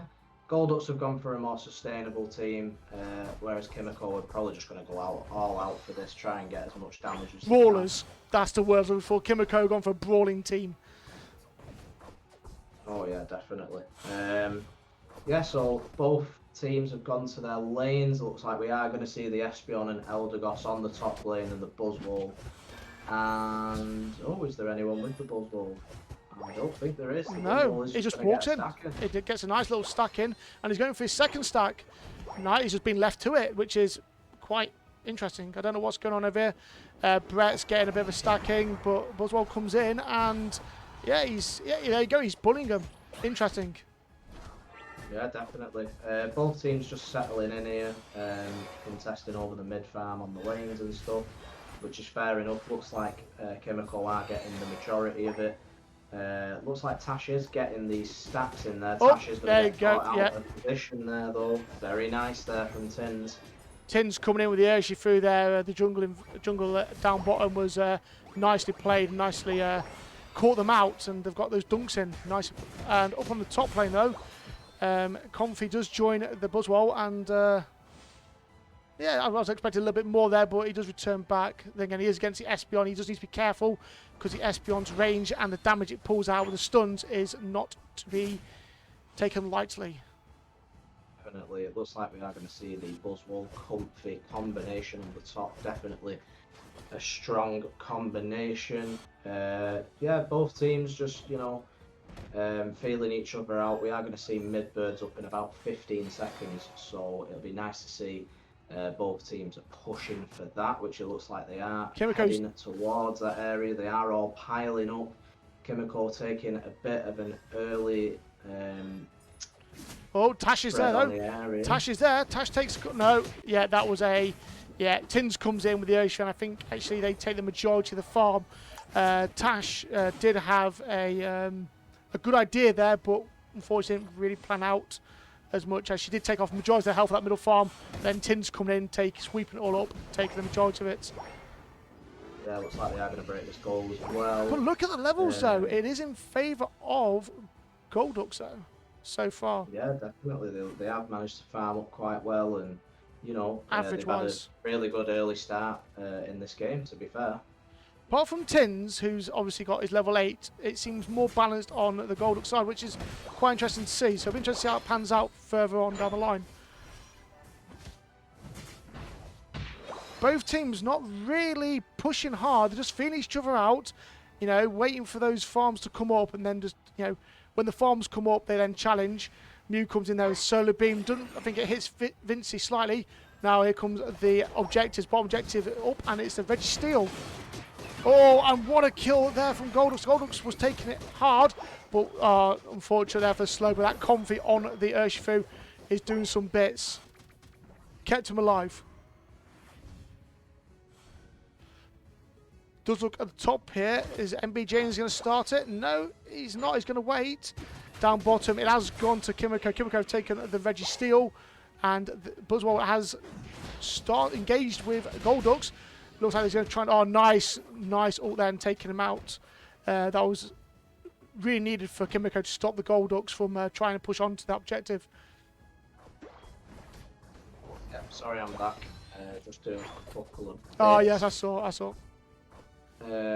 We've got Regieleki up on the top. Both teams kind of feeling each other out, trying to gauge where positioning, where the other players are positioned. Bit of a team fight going on here. The Trev does manage to get away, and they steal that Slowbro, saying, nope, you're mine. And it looks like the Slowbro is going to go down very nice there from Kimako. The Trevenant is going to retreat as well as the Buzzwole, because they did have a lot of damage taken on them. Tins and Iron both getting some nice scores in. Nice 35 overdone. So I just saw that, I've been told that my UI was one way round. I think it was meant to be a Kimako home game, so don't know what happened there. But it's all sorted now. No, Golducks were home. Ah, my bad. There we go. We sorted it anyway. Thank you very much to Justinian for giving me a little notification there. But it's all sorted. Yeah, just swap them round. Oh yeah, don't wait. Yeah, yes, see, Golducks are doing really well. Yeah, both teams kind of retreating. Kimako are all sat on that bottom lane, waiting for the bottom Regi to come up. They do have more of an offensive positioning in terms of where they are, just waiting to kind of steal everyone and just take them away. Looks like Vince is going to get caught out on that Zorowalk there. Nice solar beams flying about, flying over farm as well. Looks like... Oh, that's a nice solar beam there. Manages to get the ult, nice there. Vince trying to rip Tins away, but he does have the Comfy around his waist. Nice one, Vince. Buzzwole goes down, nice, and it is the Comfy on the Trev. Can they do anything with it? Ripping this Regirock right now. The Slowbro is coming in. Is he going to be able to steal it? No, Mew takes up. Unfortunately. It was close. It was very, very well played by the Surf there, but unfortunately didn't take it. It's interesting to see the Surf on the Slowbro. I don't tend to play that, but it is interesting to see it. You're a Skull, bro. I'm a Scot. Yeah, I like Scott. I'm not gonna lie. Yeah, Regieleki is up in 20 seconds. Both teams kind of making the way up. definitely. This Red Jalecki will help them. They can get a nice push off and, you know, try and score some big numbers in goals. It's quite interesting because the goal, even though it is very much a Kimako heavy game at the moment, the goal line doesn't really, it's not massively, it's easy for Golducks to get this back if they wanted to. It's not really, it's not what's the word I'm looking for? It's not a complete loss. Yeah, that's what I'm looking for, yeah. So Golducks have got everything to fight for right now, and Kimako have got everything to lose. They need to keep on the pressure. Absolutely. Both teams are setting up in their bushes. The Red Jalecki is up. I think they're just waiting to see who makes the first move. Quaggany pushes in there with a Horn Leech attack and nice ult. Oh, brilliant! That was amazing. That was an amazing ult. And they have put Kimako on the back foot as they push them back to their base. But it is a 4-on-3 now. Actually, it's 5-on-5 now as all the team members come back. Yeah, it looks like both teams are just kind of leaving it alone for now. There is 30 seconds until that all-important Ray fight, so they might not want to risk it at the minute, which is a very smart idea, to be fair. If you don't need to get into a fight, then, just have someone up there keeping their eye on it, making sure no one's stealing it.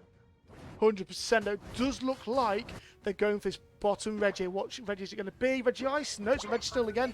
Kimako was straight on it. Hitting it hard. The Trevenant's been left with their Quaggany. He's returned.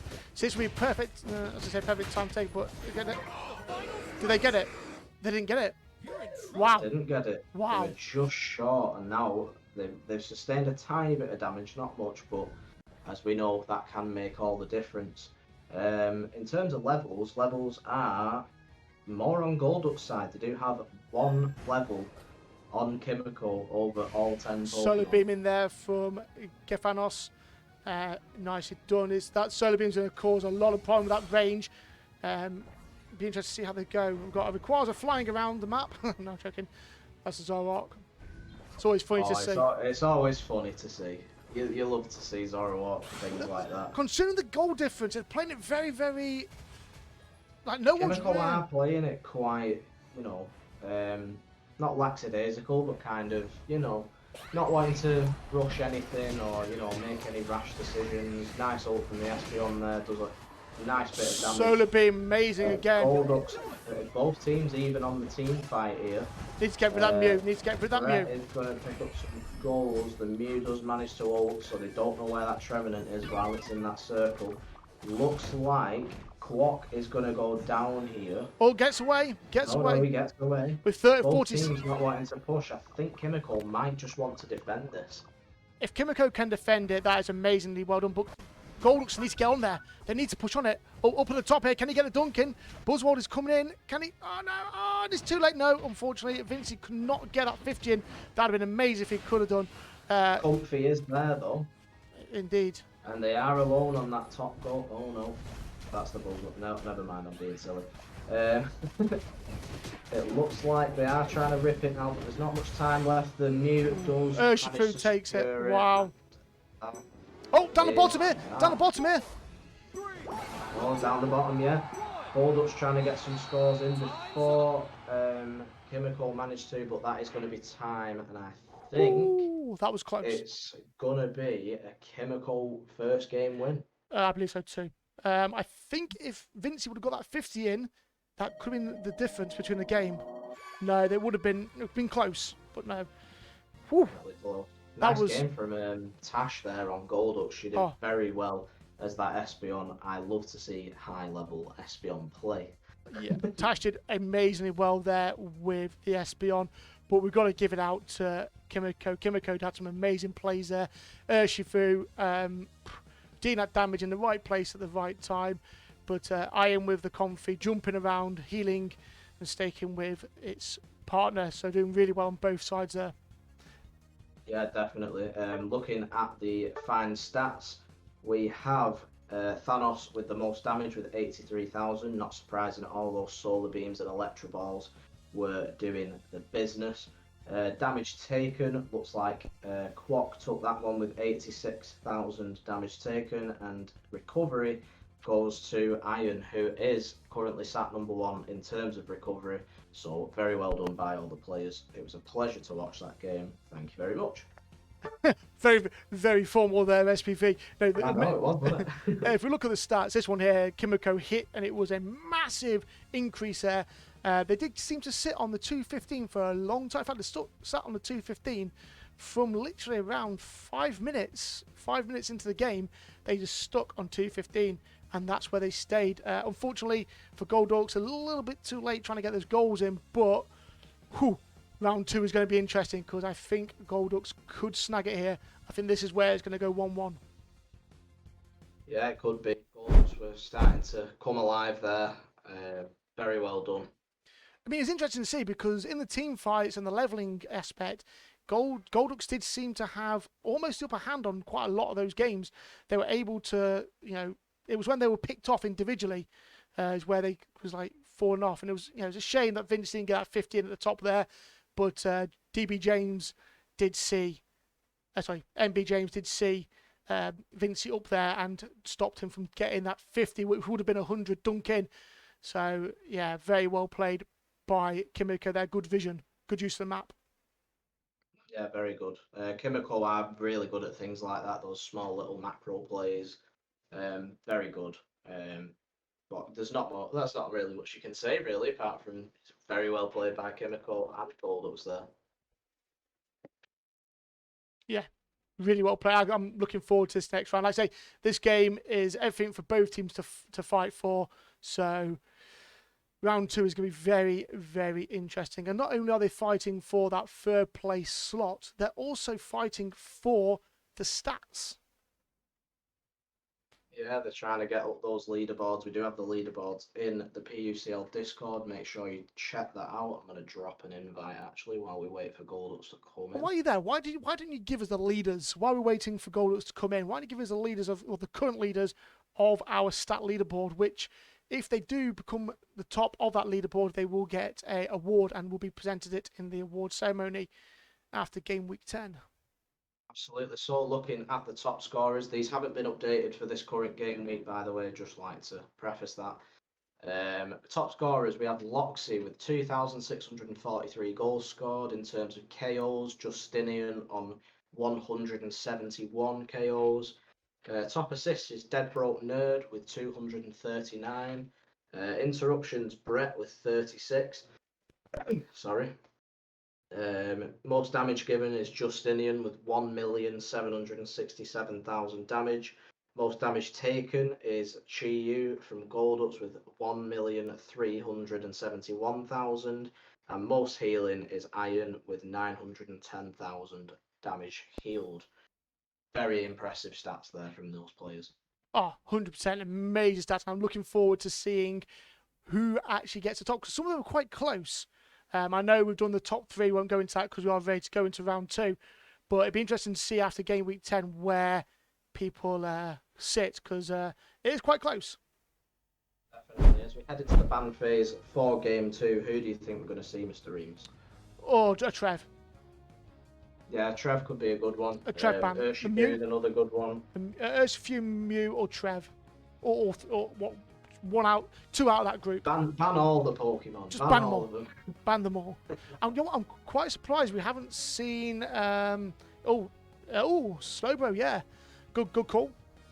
Good call, because Slowbro is annoying. Slowbro is arguably, well, not even arguably, he is the best defender at the minute, bar Lapras maybe. Definitely before Lapras came out, Slowbro was sitting at the top of the defender mountain. Definitely a great ban there from Kimako. Yeah, and I think getting that Urshifu ban is a definite must, because Urshifu's just been a menace. I've seen it in the chat, and yeah, people are saying Urshifu's a menace, and yeah, Urshifu is a menace. It's disgusting. Yeah, that's all I'm going to say on that. Urshifu is disgusting. Nice to see there's no Zacian though. Considering Zacian hasn't been banned yet, it's not been made an appearance. Could be wrong. Yeah. Maybe they don't want to play it. Maybe they kind of, want to keep it without Zacian and Lapras coming into the fold, which is fair enough if that's how teams want to play. It's nice to see a bit of a mix though. we see Zacian and Lapras enough in ranked, so it's nice to see a bit of a difference. Yeah, Lapras and Zacian are constantly there. I mean, to be fair, I've seen a lot of the new Chandelure as well in the ranked, which is quite interesting to see. Yeah, it is unfortunate that we won't be able to see Chandelure actually played in the PUCL, maybe for the MVP game, but unfortunately it can't be played as it's still in its 2-week grace period. Looking at those teams, I'm liking them. I'm liking them a lot. We're seeing the classic, defender and supporter on both teams.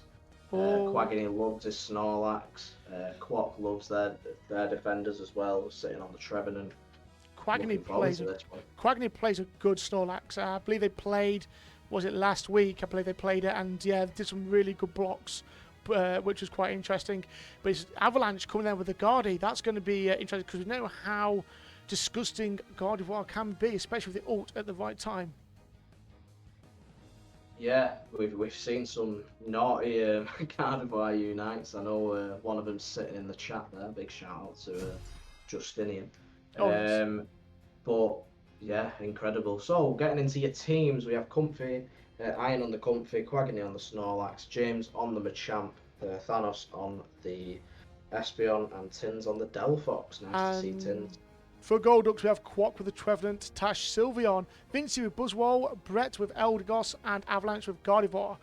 Very interesting teams. Buzzwole again making an appearance. It's been quite a frequent appearance this game week, so it'll be interesting to see how Vince does with it in this round. Yeah, Vince will be a bit gutted that his Dodrio got banned in game 1, but this is the beauty of the PUCL. You've got to have a wide Pokemon pool to play in this league.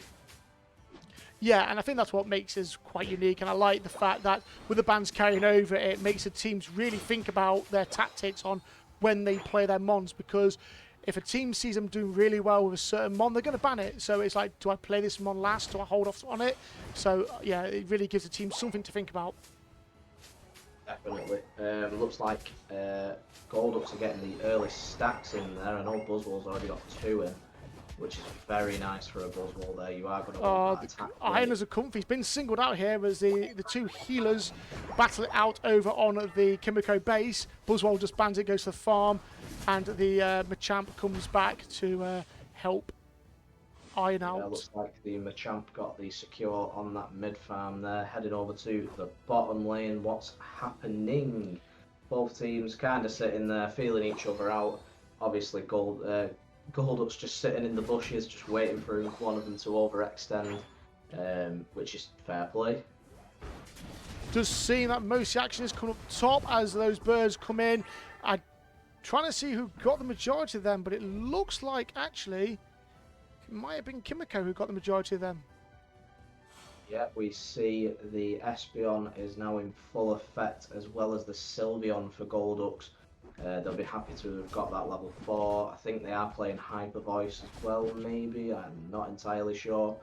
This is the thing with Sylveon. It's quite, it's got a bit of variance in what it can play and stuff. And I really like Pokemon like that, where you can kind of make your own mark on it. Sylveon's one of those mons, because it's annoying in its own right, especially the Hyper Voice. If you can't get, if you got a Hyper Voice, you've got the X speed, and you're trying to get away from it, you just. Yeah, it's annoying. It really is. Definitely. Looks like Quaggany got the majority of those mid-birds. Fair play to him. Go on, my son. Oh, and he jumps in again on top of Vinci, and he jumps on again. Vinci trying to get away, but he's just being absolutely hounded by Snorlax. Snorlax goes down. Iron goes down. Oh, Golduck's here now on the offense. Take down Espeon. What a team fight there by Golducks. That was an impressive push. Both teams losing 2 Pokemon there apiece. Cracking team fight from Golducks. This game definitely looking a bit more even. He does indeed. However, though, Kimako are ahead on levels, unlike last time when it was Golduck ahead on levels. So we'll see. We've got Quack here, who's just escaped there from Quaggany's Snorlax, and he's able to get those health berries. And the bottom fight is going to unleash very shortly. It's interesting to see the Machamp sat there on the top. I wonder if he's going to stay there or if he's going to come join the fights. I think he might be staying up there, having a look at that Regieleki. He might want that nice cotton guard there from Brett. Oh, down goes the Eldegoss. Get taken out. Quack gets ulted by the Espeon, but just manages to avoid the boosted attack as well as the side shot. Golduck's in retreat here. Yeah, Kimako are a more dominating presence here at the moment. Quaggany is just holding off, though. He's on really low health, so he needs to be careful not to get caught out here. And he has been hit by the Eldegoss's attack. Jumps on top of the Trevenant, takes him down. And Kimako are currently in the stronger position here as they push on. Definitely. Looks like they've taken out the entire team pretty much. Just the Gardevoir sitting there, can't really do much on its own. The rest of Golduck's come in, but it looks like the Regirock is going to go by way of Kimako. They've got a nice little small number on the bottom there, but Golduck's, even though they're fighting down the bottom, they're pushing up the top, distracting Kimako. Yeah, it looks like they want to take advantage, not taking out, but getting these goals in, which is a good call. That's nicely played, actually, very nice play. But will they get caught out as the Machamp comes in, does a cross chop, dynamic punch in? Wow. Yeah, that comfy on the Machamp's really, really nice. Yeah, you don't really see comfies latching onto Machamps as much as, you know, your Zacian comfies, your Lapras comfies, etc. Oh, down goes Trevenant. Nice to see a bit of variance here. Both teams fighting for the Regieleki. It looks like Kimako are going to start it, and Quaggany is going to hold Golduck's off. Yeah, Quaggany's really good at doing that. He's really good at just keeping them at base. Look at that, he's held them there, pushing, look at that. That's beautiful play there by Quaggany. Amazing play, pushing right back, allowing it to walk in. Beautiful, beautiful play there by Kimako. Quaggany. Oh. Yeah, that was nice. That was nice. He'd done nice ult in the right place, and yeah. Yeah, big shout out to Quaggany, by the way. If you haven't listened to the PUCL podcast, we recently did an interview with Kimako. Make sure you check it out. Quaggany is a chill guy. Super nice to meet him and everything. So, you know, if you want to get to know him a bit more, check it out. And we will speak more on the podcast after round 3 because there is an announcement by SPV to make on that. Absolutely. Golduck's coming down to the bottom as we await this bottom Reggie. Kimako definitely taking more of an offensive stance on this bottom area. Quaggany pushing them into the rest of beautiful Kimako, ult. but that was a nice ult by James. Was it James? No, it wasn't. It was Vince on the Buzzwole. Nice. It is Regice on the bottom. They'll just want to get this team fight out the way. Wow. First Kimako. They do take out 3 Golduck players. Very nice to see indeed. Kimako mopping up there, very nicely done. That was a nice play there by the Machamp, just getting in there, holding them off. Yeah, that was very nicely done. Yeah, definitely. Incredible plays there once again. Quaggany causing a few disruptions and stuff. Regieleki is coming up in 20 seconds. Kimako have got more of a presence on the top lane than Golduck's do. However, it looks like they may want to change that. Golduck's. They are all running, they're all coming, but it looks like Kimako might be ready for them. So we're sat in the same positions we were last time. You've got Kimako who are, 200 points ahead. It's not a massive difference. Golduck's can quite easily turn the tide of this game really quickly. But this time round, Kimako have the level advantage. Now, will that make a difference in this? Golduck's had the level advantage last time. And here we go, team fight again. Jump straight now. Quaggany with the Snorlax jumping in, doing that serious damage. Coming up with the block and push them away. Amazing play. But yeah, like I was saying, with the level discrepancy, Golduck's had last time was unable to do anything with it. I kind of can't see them coming back now they've got the level disadvantage. Yeah, definitely. I mean, between the Delphox and the highest level on Golduck's, there is, there's only 1 level now, but just as I was mentioning it, there were 2 levels between them. So obviously, not looking great for Golduck's, but fingers crossed if they can manage to pull it back a bit more. Now it looks like they're just going to let that Reggie go in, which is a smart idea. You don't need to fight it, not with 7 seconds to go. And Kimako are braced, ready for this Rayquaza. It looks... Oh. I think Quaggany got a little bit pincered there and was unable to, do what he was meant to do. And he goes down to quarter health. Oh, interesting. Yeah, looks like they are targeting Quaggany more. Oh. Look, Quaggany gets the ult off. He's going to Oh, throw more. beautiful. 4 Goldux players gone. Wow. That was a And beautiful ult. Brett can only watch as Kimako smash this raid. Now, it'll be interesting here. Are we going to see an LD steal? No, we don't. No, That was unfortunate. Just too late. Unlucky there, Brett. That was unfortunate. Kimako are now going scoring their goals. And it looks like that will be game. That was unfortunate. The LD steal is such a classic steal, and I thought they were going to do it there. But, yeah, that was very, very unfortunate. Definitely. It's a shame to see. We do like a good race steal. It adds a bit more drama. But Yeah. There's still a minute left, to be fair, and Goldux are mounting a bit more of a fight in terms of fighting Kimako here. Kimako are just scoring goals, though I don't think Goldux were going to be able to get back in this anyway. But they have got time to get some scores in, and maybe. If they work together as a team, they could get some goals in. Will it be enough? Probably not. Definitely not at this point. Yeah, it doesn't look like Goldux can be able to win this, but they can pad their score a little bit. They are dropping some nice goals in on these score zones. The Espeon is waiting just to fire that side shot from the side beam. That damage is disgusting. Oh, I know. With Psybeam as well, and it ricocheting off between the groups of players. This is interesting. It's interesting play here. I don't think they've got enough points. They just haven't got enough points. That's unfortunate. That's a nice little comeback there for Goldux. Yeah, getting some nice scores on the board, but unfortunately it is a big deal. There's at least, no matter what they score, there's probably at least 400 points between them. Oh, yeah. Like I said, yeah, by that point, I think Kimako, 700 points ahead there? Or not 700, but like 600 points ahead, and then obviously coming in. Wow, what a play by Kimako. Goldux coming in at the end there. It's a shame that momentum didn't come sooner. They could have done with that. I think with the LD steal, if that could have stole the raid, it could have been a completely different story, but it wasn't meant to be, as MB James actually took the Rayquaza out. And let's look at the stats. Bit more of an impressive stats here from Kimako, as you can see. 25 assists there from Iron, who is playing the Comfy, and 12 kills from MB James as a Machamp. Absolutely. Looking at the damage, rightfully that Espeon did get 98,000 damage. Just incredible with Slick Spoon at the minute. In terms of damage taken, Quack takes it again with 89,000 damage taken, and in terms of recovery, it was Brett this time who takes it with 47,000. Amazing play. Everything to play for still not out. Goldux can still bring a round home, a point home.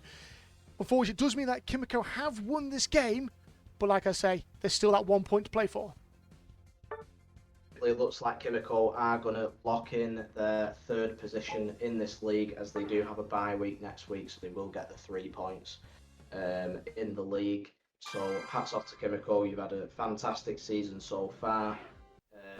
Hopefully they'll be looking to end it on a high with a 3-0 sweep, but who knows what will happen. Next week, we have got some impressive games coming, some very important, well, I say important games. We have got that all-important game between Past Primates and Fully Stat, which is a grudge match more than anything now. It would have been a first-place title fight, but instead it's going to be a grudge match between the champions and second place. But as we do go into our final week and game week, game week 10. We'll have a quick look at what is coming ahead. So next week, as you can see, we have got our first game, which is going to be Poliwrath versus Goldux. The two bottom teams face off against each other.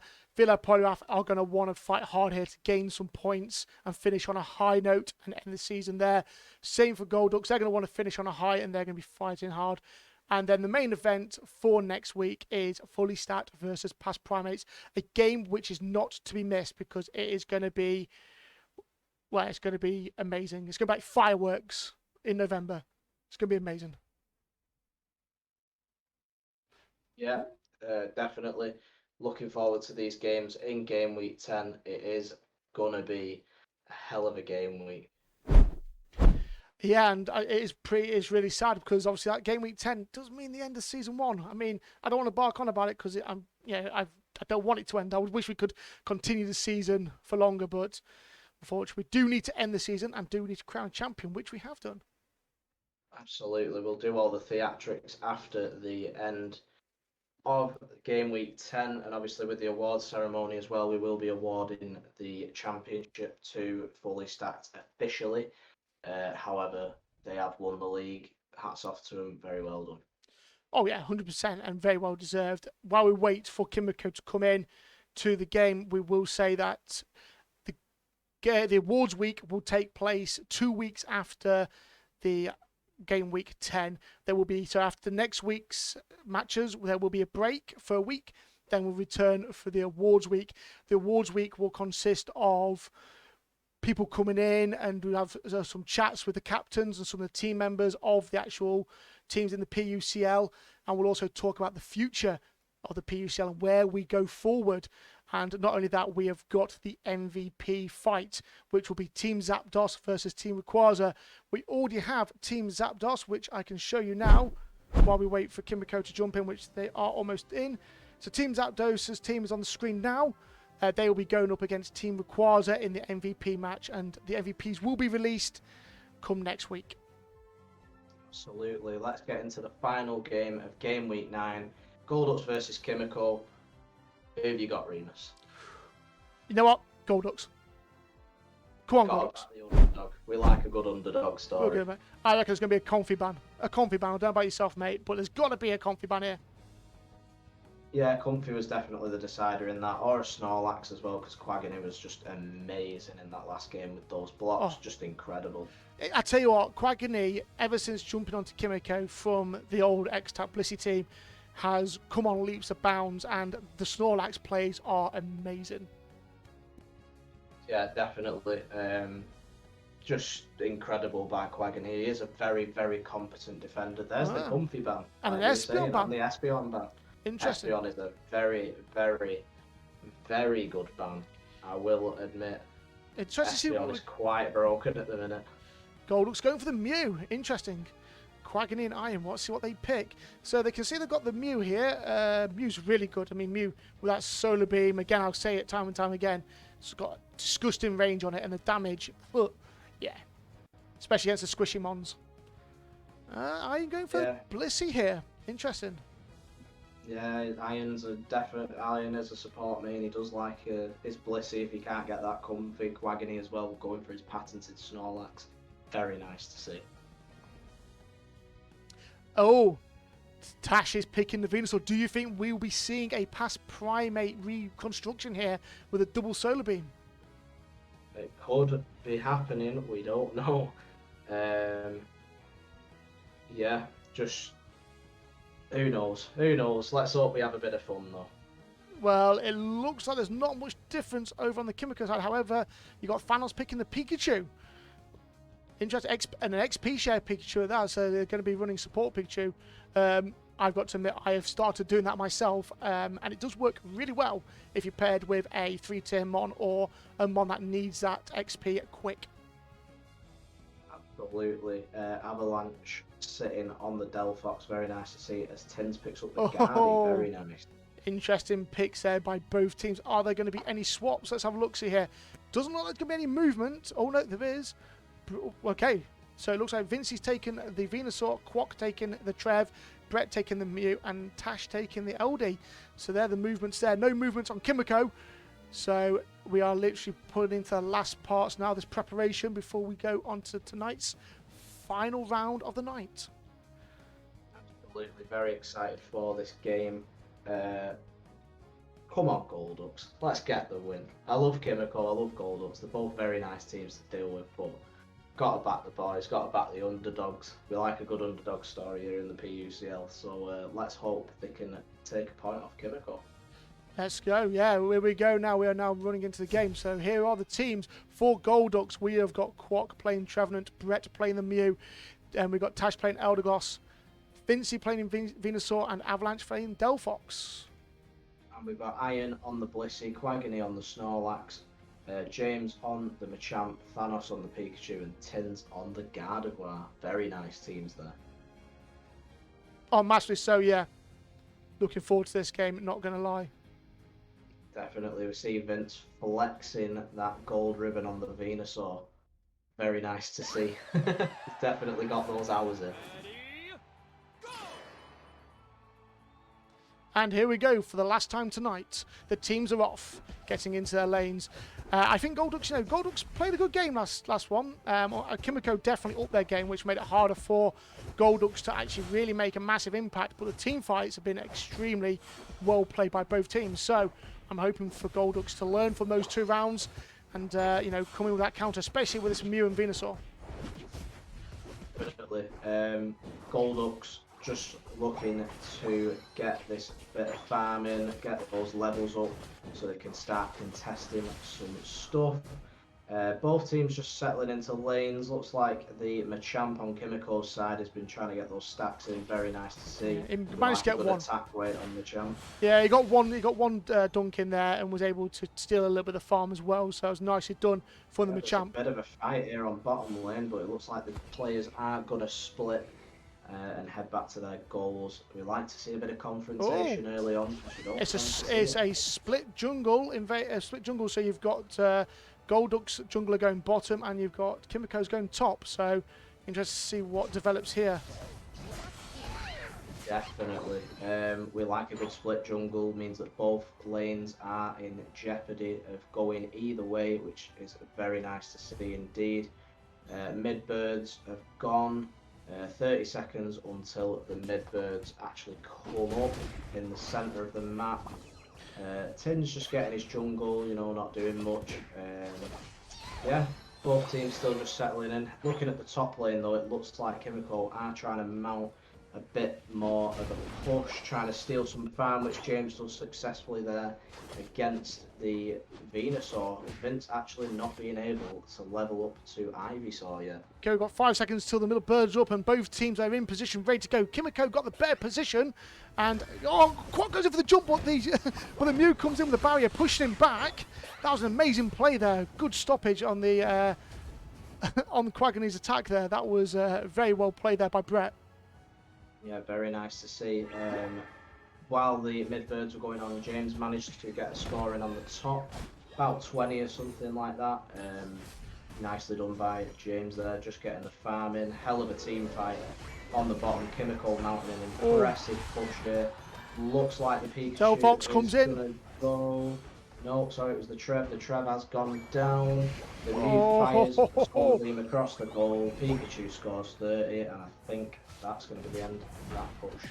Yeah, that was very close by Kimako. They test their luck by pushing hard on that goal, and it paid off actually. They were unable to do the damage needed. Up on the top lane, looks like James is getting some more of those points in, getting the stacks high ready for this objective down bottom as he makes his way. But he may be a little bit too late as Goldux lie in wait, ready for this Regice. Quite smart positioning from Goldux there. Quack does get caught in the fire spin. His position has been compromised. Kimiko wipe Quack off the floor completely. Regice about half health. Kimiko pushing Goldux back. Kimiko are quite low though, so they will have to be quite careful, but this Regice looks like it is going to go to the wave kill. Yeah, Kimiko did really well there. They pushed Goldux back. It did look like maybe Goldux might have been able to win the team fight, but Kimiko just coming in force, not letting anyone get anywhere near that objective really. And they're dunking there. There's a nice little overdunk there, 28 overdunk. That will serve them nicely as they go ahead for 153-0. That's interesting. We've got another set of midbirds up, which Kimako are absolutely all over. The Regieleki is up on top, and it hasn't been started yet. Spoke too soon. The Mew has started it, maybe. I started it, but Kimako are now there, ready. Absolutely, Kimako are going to be all over this. They'll want to end their PUCL season with a 3-0 shutout, and Goldux are trying their hardest to prevent it. Looks like Kimako are all over this Regieleki, just pushing Goldux back, not allowing him to get anywhere near it. They are pushing the goal rather than going for the Regieleki. The Pikachu is staying there and burning it as best as they can. Nice ult from the Guardi there. Incredible by Kimako. Very nicely done. The Delphox is on its own on that top lane, but it looks like the Regieleki is going to go to Kimako as well. It is indeed, yeah. That was unfortunate there. Kimako doing amazingly well this game. After their little bit of an upset last week, I don't think they want to drop another point. You know, they dropped that point last week against PUCL Poliwrath, and they embarrassingly didn't want to do that. And I don't think they're going to allow it to happen tonight. No, they're going to play right to the end, no messing about, just wanting to get this game done so they can end the season with a high. Looks like they're going to go for a bit of a jungle invade here. The Machamp does come in. Yeah, they take it. The Machamp does get... No, actually, the Pikachu got the blue buff. Nice. Yeah, that was a nice little take there on the jungle. Looking at the levels again, it's going... I wouldn't say it's a massive match, but it's definitely in the... Well, it is now. It's now a massive difference over onto Kimako's side. Yeah, Golduck's got some serious farming to do. Some serious farming. It's Red Giant on the bottom, and Pikachu is starting to rip it as well as the Gardevoir, and the Champ's there as well. No doubt this Red Giant is going to Kimako. Incredible play there, managing to push him back. Quaggany once again being the difference in these team fights. Quaggany's played amazingly well tonight. Playing that Snorlax, he's just been amazing. Getting those, you know, those jumps in, getting behind the enemy team, putting that block up, pushing them into his teammates, and yeah, amazing play, absolutely amazing from Quaggany. Absolutely, incredible play there. Looks like Kimako are going to push back to their goal. Regieleki is up in 20 seconds. Speaking of Quaggany, though, he is going for the bottom for 40 dunk. He's been uncontested and he drops in a 40. Nicely done. Absolutely, has that score shield on as well for a bit of extra insurance. Oh, he's going to take. Oh, and he's coming in. He's going to. No. No, he's not. The Mew manages to get it. Oh, he got stuck in the fire spin. Now he's been caught out with a fire spin, and now he's trying to run away as fast as he can. That is classic Quaggany. A little bit of overextended there, but it kind of played into his favour, so, you know, he did well. Yeah, Kimako have not dropped an objective yet in this game. Incredible from Kimako so far. 3 minutes left. 3 minutes left. Both teams are looking to probably just farm up and then wait for this all-important Ray fight. The Eldegoss on Golduck is sitting on level 9 though, just ticked over to level 10. Definitely not the level you want to be for the Ray fight. Definitely not, and it's impressive to see that Kimako have not conceded any goals in this game. Very impressive. I don't think we have seen a team yet go away without... I think we have actually. Have we? Once. I think it was fully stacked when they got... I think they were facing Golducks and they got that 3-0 shutout and they scored 2 1,000 games. Right. I think that was one of it. I don't know. We'll fact check it. Don't take our word for it. But regardless, that is still impressive. 8 seconds to go. Kimako get themselves lined up, ready for this Rayquaza. It'd be interesting to see if they do attack or they defend. I think they definitely know they're in the lead here. They might just want to sit on it and defend, or they might want to go for glory in the final game. Who knows? Yeah. Who knows? I mean, this is the final time Kimako will play. This is their last game in Season 1. Absolutely, obviously getting the bye week. The team fighting has begun. Both teams feeling each other out. The Mew fires the first warning shot. Very nice. Quaggany jumps in. Pikachu unites. Oh. Nice damage there. The Mew unites as well, making itself invincible. The Mew goes down. Vince is the only one left. Can he stay alive? He does manage to. The Ray has been damaged to about half. Nicely done there. Vince is just hanging about. Yeah, it was too late. Unfortunately there, Vince. Kimako get it, and this looks like it's heading towards a Kimako 3-0 win against Golducks. Very nicely played from Kimako. Very nicely played. A 50-100 goes in the top there. Yeah, very nicely played by Kimako. They've gone from strength to strength from this game, and yeah, wow, just amazing play by all members. Quaggany amazing on that Snorlax, but hats off to all the players of Kimako. They played exceptionally well tonight. Absolutely. Pikachu still hanging about with that 50, probably going to want to dunk it in a minute. Brilliantly done from Kimako to not concede any goals either. That's amazing. It's a cracking feat, especially in Unite, where goals are flying left, right, and centre. Very well played. 100%. And Gold Ducks as well, to be fair. Gold Ducks have done well. Gold Ducks have done well. It's just been unfortunate for them today. What can I say? Just a better team have won, and Gold Ducks are a good team, but Kimako have just been better. Yeah, especially in this. Look at Sullivan coming in, taking out Snorlax. That was impressive. Love that. Definitely. As we end off game week 9, Kimako managed to beat Gold Ducks without conceding a single goal. Incredible from Kimako there. Very nicely played from both teams. Very nice to see. Very nice, and that was a nice end for Kimiko's season at Season 1. They finished on a 3-0 and an amazing last game for them as well. The numbers speak for themselves. We don't really need to go into it too much, but I'll quickly go through on it just to show you what was what. The numbers weren't as high as the fully stacked and Poliwrath. They had higher numbers, but nevertheless, Kimako win with a 708 point score to none, which is an amazing feat. I think it is Tins there with the 77k damage dealt. The most damage taken, I believe, is Quack there with the 79k. Very well done. And the most heals is actually coming in by Tash with the 29k. So very well played by all them players. Yeah, incredible there from the players. Very nice stats as well for Tins, as well as Iron and not Iron even. Quack and Tash. Incredibly played. Well done to Kimako for not conceding a goal as well. Cracking, exactly, Jugo. I completely agree. Best finish they could have wished for the season. Yeah, it's been nice to watch Kimako play. Hopefully we'll see them in the future. Yeah, just a brilliant game to watch. 100%. Yeah, I couldn't agree more. Actually amazing, and it will be missed. But we might ask Iron if he wants to come join us next week. You never know. He might come sit and watch in the games. Be quite an interesting thing to have. We'll see. We'll have a word with him. But tonight has been amazing. And for those who have just tuned in, we have got first ever champions.